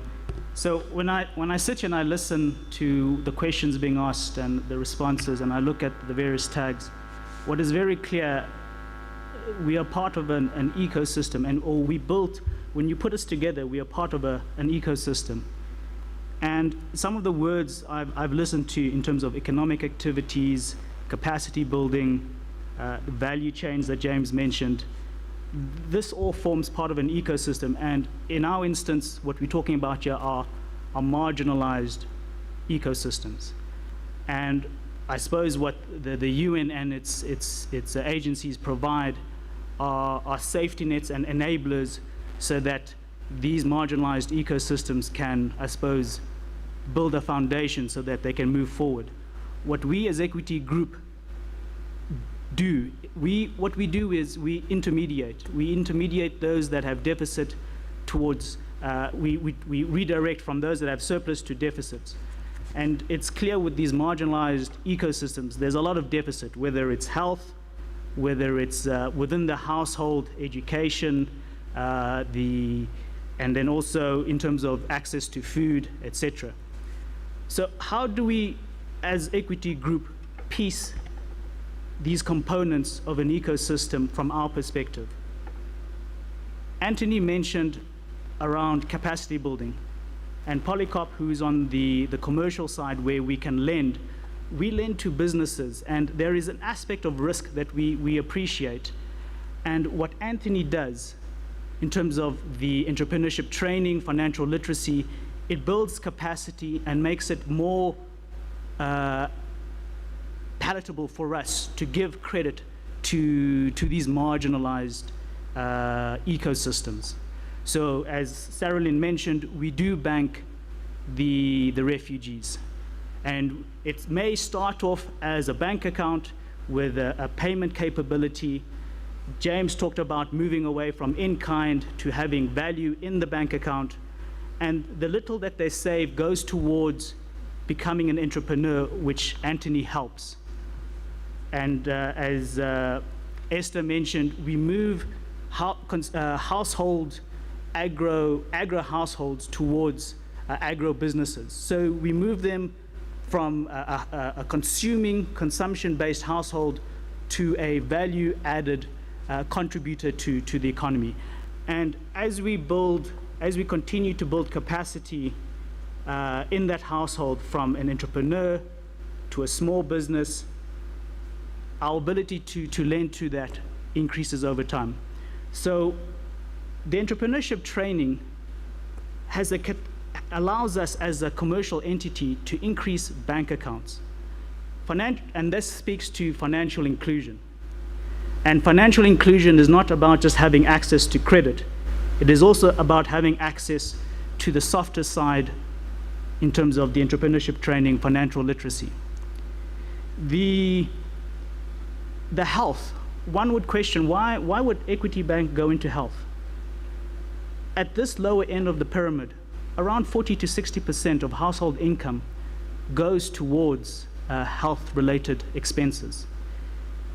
when we provide cheaper and quality health services, this improves their credit worthiness as a household, and often households, the breadwinner there is often the entrepreneur, the small business owner. So they are so much interlinked. The trade finance that we do, a significant portion of cross-border trade, and there was a question around how can we empower women. A significant portion of informal trade are women traders. When we combine that with our financial literacy, our entrepreneurship training, and what Polycop does in terms of lending, the multiplier effect it has is significant. Access to markets. We bank the whole ecosystem. We are financially The inclusive. last minute, Brent, you know, I have to be in the best of my manners today. I can't exceed the time because I don't know when the next time I'll be given a chance to redeem myself. So I must stop on time. Okay, understood. Yeah, have a minute. When Polycop lends to a corporate, we get their distributors, suppliers, and they often ask us, because they know what Esther has done with the smallholder farmers, they need outgrowers. So we are able to connect these small outgrowers to off-takers. And what we do as a bank, ultimately, is we build capacity in value chains, and we ensure the whole value chain flourishes. At the end of the day, as a commercial entity, the success of our customers is our success. And we operate the 6 countries, including Ethiopia, where we have a rep office. In the 7 markets we operate, the social considerations, the ones that we are talking about today, whether it's access to health, access to infrastructure, these are the markets we operate in are one of the most challenged globally. And what we have in terms of the social engine, coupled with the economic engine, we believe provides a very strong, holistic solution, sustainable solution in fragile economies. So thank you very much, Brent. What Brent would have said about the Marshall Plan, we have realized US only provided 1% of the GDP. We realize the liquidity we have in the bank, we can be able to provide up to 3% of the GDP as a partnership-funded investment. So essentially, in what Anthony talked about, 25 million jobs over the next 5 years. MasterCard Foundation has put $200 million in form of guarantee so that we can take credit risk. We ourselves have provided $4.2 billion US, and the development banks has given us $0.75 billion to lengthen the period of our lending. So helping us to mobilize, we should be able to create 25 million jobs in the 6 countries that we are operating within the next 5 years. And that's what we can bring onto the partnership. MasterCard has already committed 10,000 scholarships for Uganda, and we are hoping the first cohort of 2,000 scholarships will be issued in May when the school opens. We can only do that if we partner together to select the kids. So there's quite a lot, and as I said, it's the partnership that we want. Polycarp, how do you execute this twin engine and yet you are commercially driven private enterprise? CEO, sorry, 1 second, because you're talking about execution. So if I may, I want to ask a couple of my colleagues to jump in, and then, because you're really taking us towards the way forward. I have the UNDP, I have IFAD online, who you have mentioned. I have FAO, and I have one of the members of the Youth HG Coalition, and we've been talking about youth, so to hear their voice will be absolutely critical. And then we look forward to hearing from you on execution, and I'll hand over back to my colleague to be able to close. UNDP, please. Well, thank you very much, Rosa. Let me first thank you and Dr. Mwangi for co-leading this group into this very important conversation. It's very historic in many ways. Let me thank you, Dr. Mwangi, for also appreciating the work of the United Nations, including UNDP's work on Fanikisha with you. A couple of points, and maybe before I come to some of the specific areas, just to say the timing is right. The timing is right because the government is just rolling out the implementation of the NDP3. The timing is right because the UN is just implementing its cooperation framework. The timing is right because Africa is reasserting itself, including through instruments such as the Africa Free Trade Continental Area Agreement. I'm not going to go into all that. But what I wanted to say, and just to build on what you said, Dr. Mwangi, on the principles that should guide this conversation and partnership, I think we need to go back to some of the structural issues why we're still experiencing poverty, so that the partnership is not fueling poverty in terms of managing the situation. Let's go to some of the fundamental issues why things are not working, and I think that's what we should try to do together. And also building on that, that means that we have to try not to spread too thinly. In other words, let's not go into too many things, but let's focus on a few pillars and do them well so that in 5 years and 10 years, we can look back and say, this is what we have achieved together. So what does it mean for us on some of the things? And Rosa, thank you again for giving us the opportunity to reflect. To come back to even the title of our program, I think we should move away from enhancing social impact, because what we are doing is also economic, and what we are doing is also environmental. So maybe let's find a name that combines both the dimensions, or the 3 dimensions of sustainable development goals, which is on the social side, on the economic side, and also on the environmental side. Having said that, I think I wanted to dwell on a few of the points and see whether we can then deepen our partnership around that. One is the area of energy, which you talked about, Dr. Mwangi. And I think no country has developed without looking at the issue of energy substantively.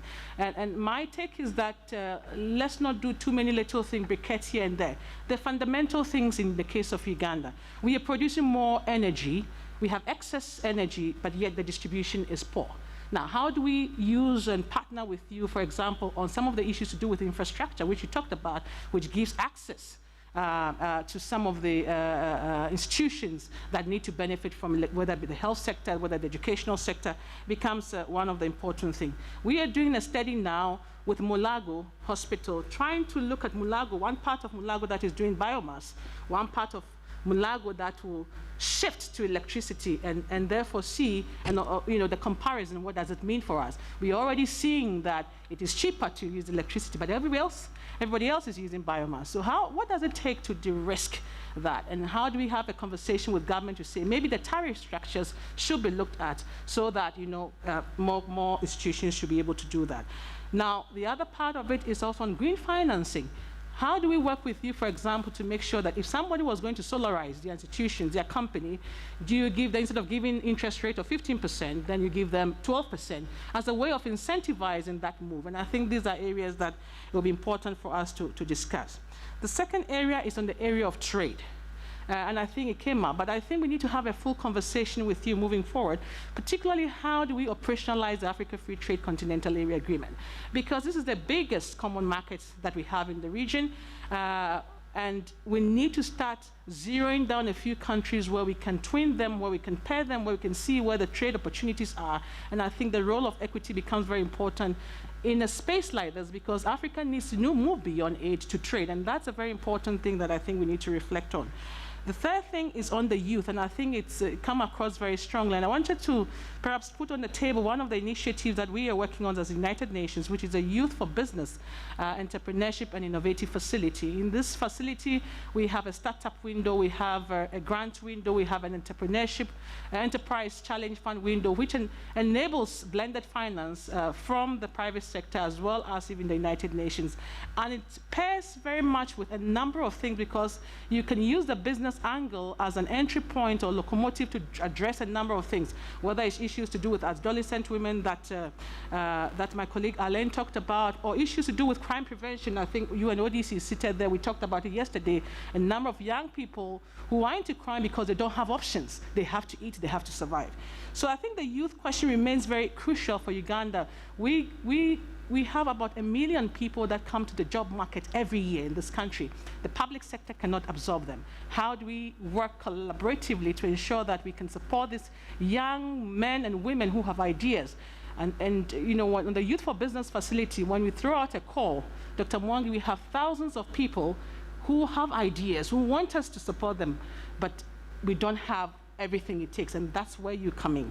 So I think the youth agenda becomes very important. We are working with FAO, for example, on an agriculture value chain window, and we are inviting you to support us on that. And perhaps finally, in the interest of time, I think Rosa talked about digitalization. It's a very important, I think if there's something that COVID did, it's really helped us to think not outside the box, but to throw away the box, to think differently. But you have all these innovations happening. How do we ensure that we can consolidate them? How do we ensure that we can scale these things up? And I think that space is not only important in terms of efficiencies, but if it comes to issues around dealing with corruption, for example, because if you have efficient systems, governance systems, you also take away so many middlemen and middlewomen in the process. So these are a few reflections on my side in terms of where I think we should be looking at. But although I said finally, maybe one more thing, I know you talked about environment, but one area that might be good for us to reflect with you is using nature-based solutions for development. Countries like Uganda have a lot, especially in the area of tourism. We have not tapped into it at all for Africa, and I think we want to interest you with a few ideas which we can discuss offline. For now, I just wanted to say that as a development agency, this is at the heart of what we do, and we look forward to really strategic partnership with the Equity Group in addressing the development trajectory and issues in Africa. Thank you, and in Uganda in particular. Thank you, Elsie. IFAD, can we hear IFAD? I know they're online.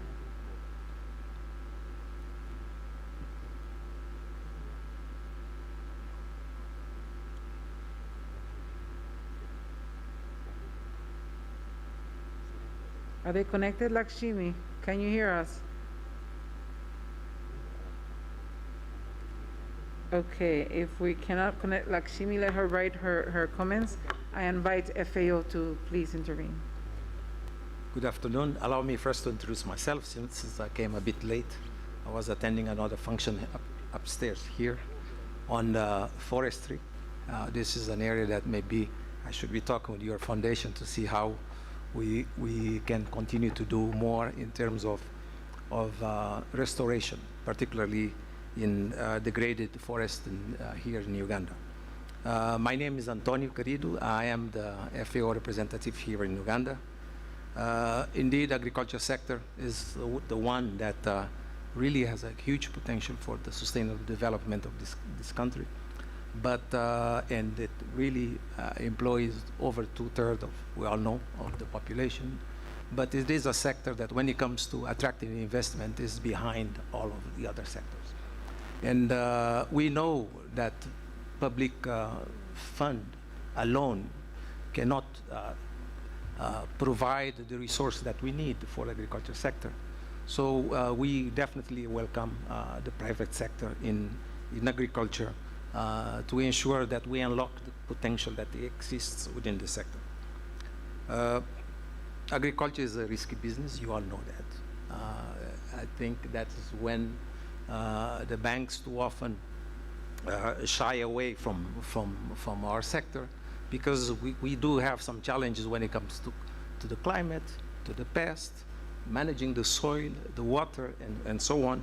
So it is important then that we provide the support needed to de-risk the sector and attract the investment that is needed.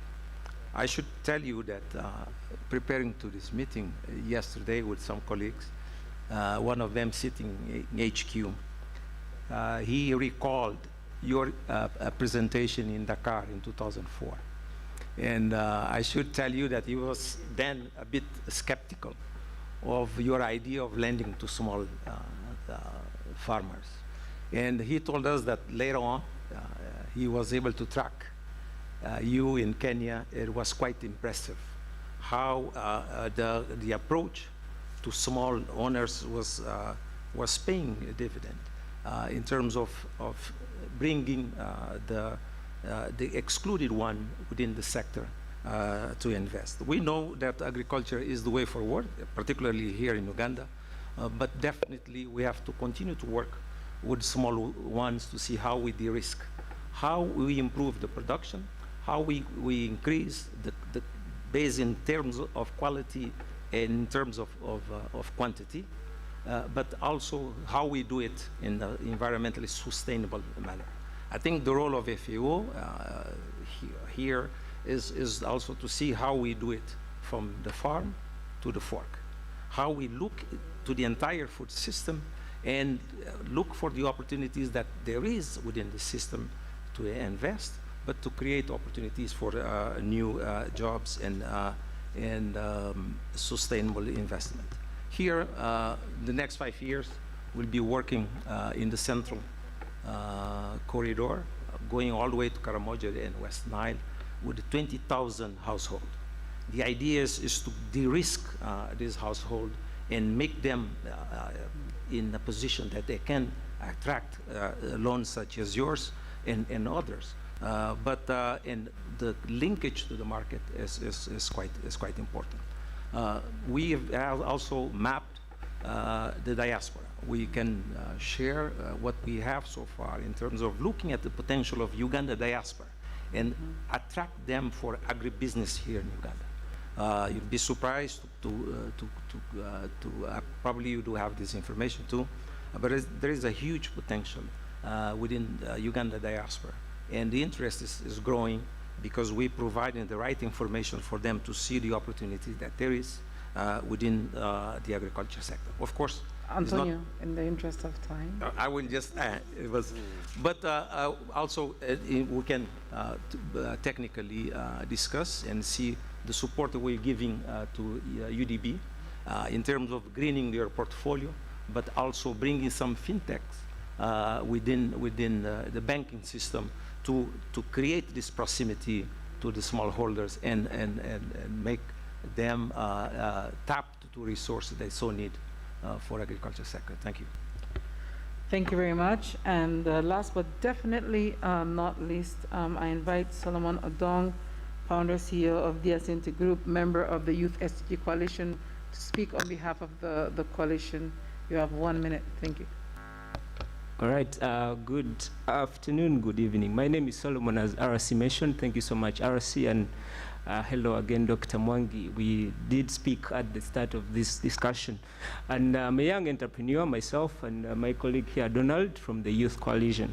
I think we all well know that youth-led businesses play a major role in so many economies, especially even like Uganda, but still, the access of financing is one of the major constraints affecting us as young entrepreneurs, especially to do with high interest loans and also high collateral, which cuts off many of us who don't have this kind of securities. Dr. Mwangi with Equity Group, one of the things you had mentioned when we had the discussion about creating a fund to de-risk, to reduce the risk from Equity Bank in order to finance young entrepreneurs. This could be debt financing or with, through equity, equity stake in our businesses. But also, I was looking at, you mentioned about the youth-centric program, training program. How do we combine the access to financing to be a holistic program whereby these young entrepreneurs go through this program and at the end they receive this particular support in terms of finances? The second question is, how are you extending digital banking services to the grassroots, given the challenges of internet, access to the internet? Thank you so much. Thank you very much. And with that voice of the youth, Dr. Mwangi, I know you had your colleague who can probably make the last intervention, and then we'll give it to Dr. Dimitri to close for us. Thank you, guys. Thank you very much. It's been a beautiful afternoon of listening to thinkers, enablers, and doers. And in terms of execution, I think the first place to start is drawing a scorecard, which we do in the Foundation and Equity. We look at our scorecard consisting on impact on women, impact on young people, impact on vulnerable population, the people who are likely to be left behind or have been left behind, and most important, job creation. That's our scorecard. That's how we measure. But as you know, we are a typical financial institutions that tends to write its story on 3 books: the book of transaction, the book of loans, and the book of deposits. But we can only write that story in those 3 books with a focus on 5 thematic areas which you've spoken to here. The theme of hunger, the theme of poverty, the theme of ignorance, the theme of disease, and perhaps the theme of shelter, and giving dignity to our people.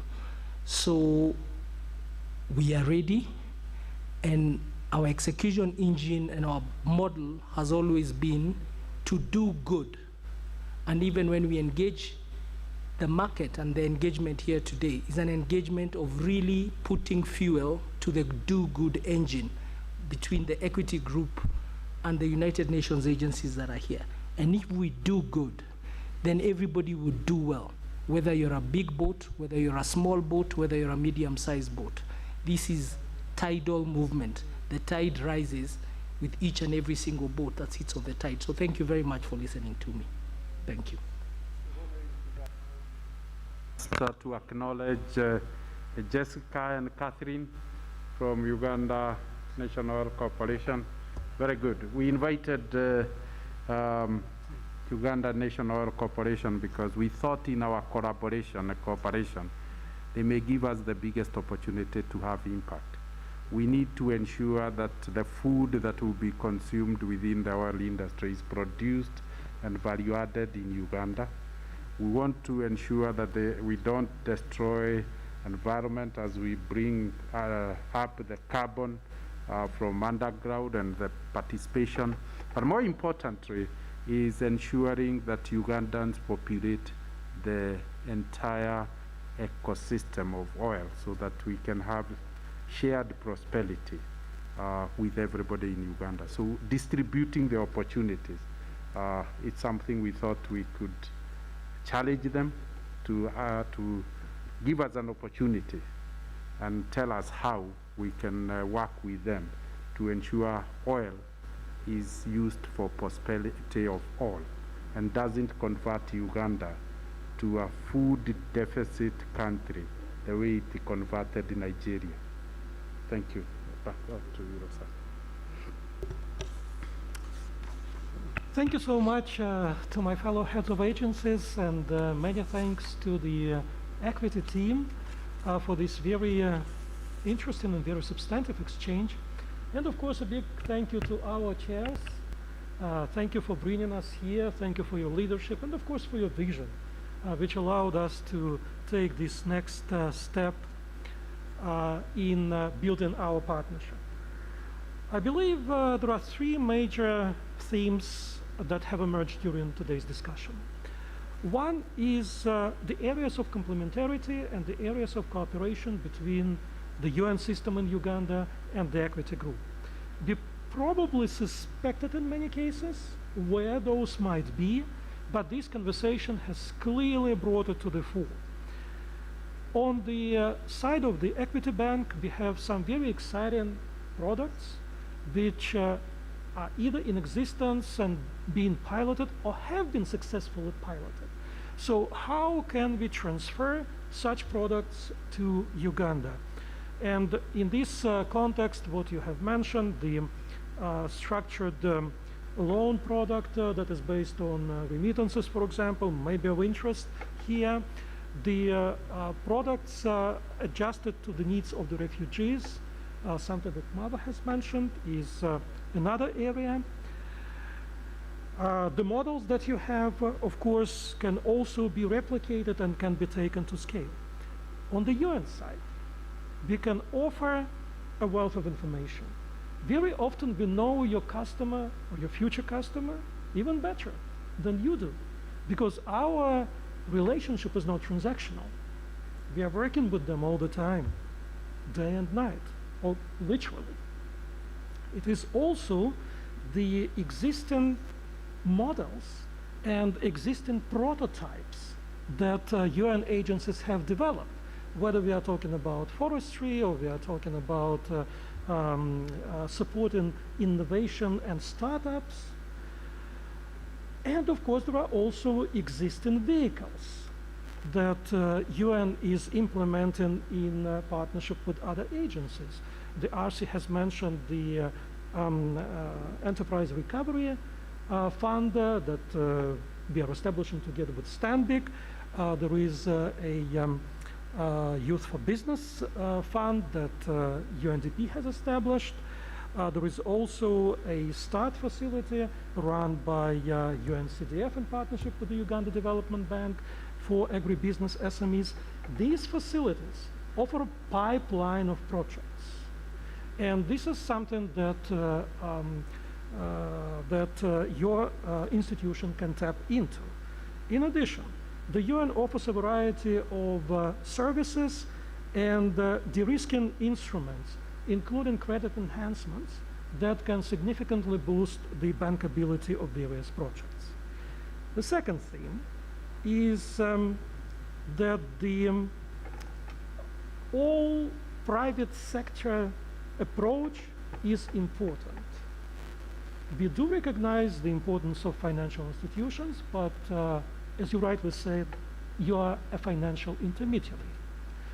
We need to have the entire value chain, and when we are talking about engagement of refugees as outgrowers, for example, we do need to create the demand up the value chain. And this is possible only if we involve the existing companies. And this is an important area, again, where we can cooperate. And lastly, something that has not been mentioned here, or almost not mentioned here, and this is the public sector. And the public sector is a very, very important actor in ensuring achievement of the Sustainable Development Goals. How do we work with the public sector? Even in a more targeted fashion, how do we work with local governments? We could hear from UNHCR that local governments are, for example, an important stakeholder in the refugee response. But apart from the refugee response, we have a situation in Uganda where we are now operationalizing 10 new cities, and eventually there will be 15. So what do we do? How do we help new cities? How do we help local governments to finance catalytic interventions that can really change the situation for the better? So these are the three themes, and going forward, I believe we have all agreed that we should focus on a certain number of priority models and products that we would like to undertake in the context of this joint program in the next 5 years. So the working group that has been working together with you on this project is there. The consultations will continue so that we can have a more structured document elaborating those specific products and models, as well as the contributions and the roles of the partners in it. And we take it from there. And the future is exciting. And only the sky is the limit. So thank you so much, colleagues. Again, it's been a wonderful afternoon. Thank you to all of you. And again, thank you to our chairs. Thank you. Thank you to Dimitri for wonderful moderation. Round of applause. You and my dear UN colleagues, you know, we are learning, working with the private sector. We need to be tighter on our deadlines and time management. So let me just throw in something in there about, can we put a deadline to this? Can we say that by the end of the month of April, we have a reinvigorated document? I'm saying, Alan, you're nodding, everybody's nodding. So we're working with a deadline. So end of April, we have the reinvigorated program linked to what we have. So again, my profound appreciation to everyone for what we've done. Our apologies for running over time. A brief reminder that we're supposed to take a group photo as we start out there. And then once again to say, this is the beginning of the relationship. It is definitely not the end. Thank you all for your attention and participation.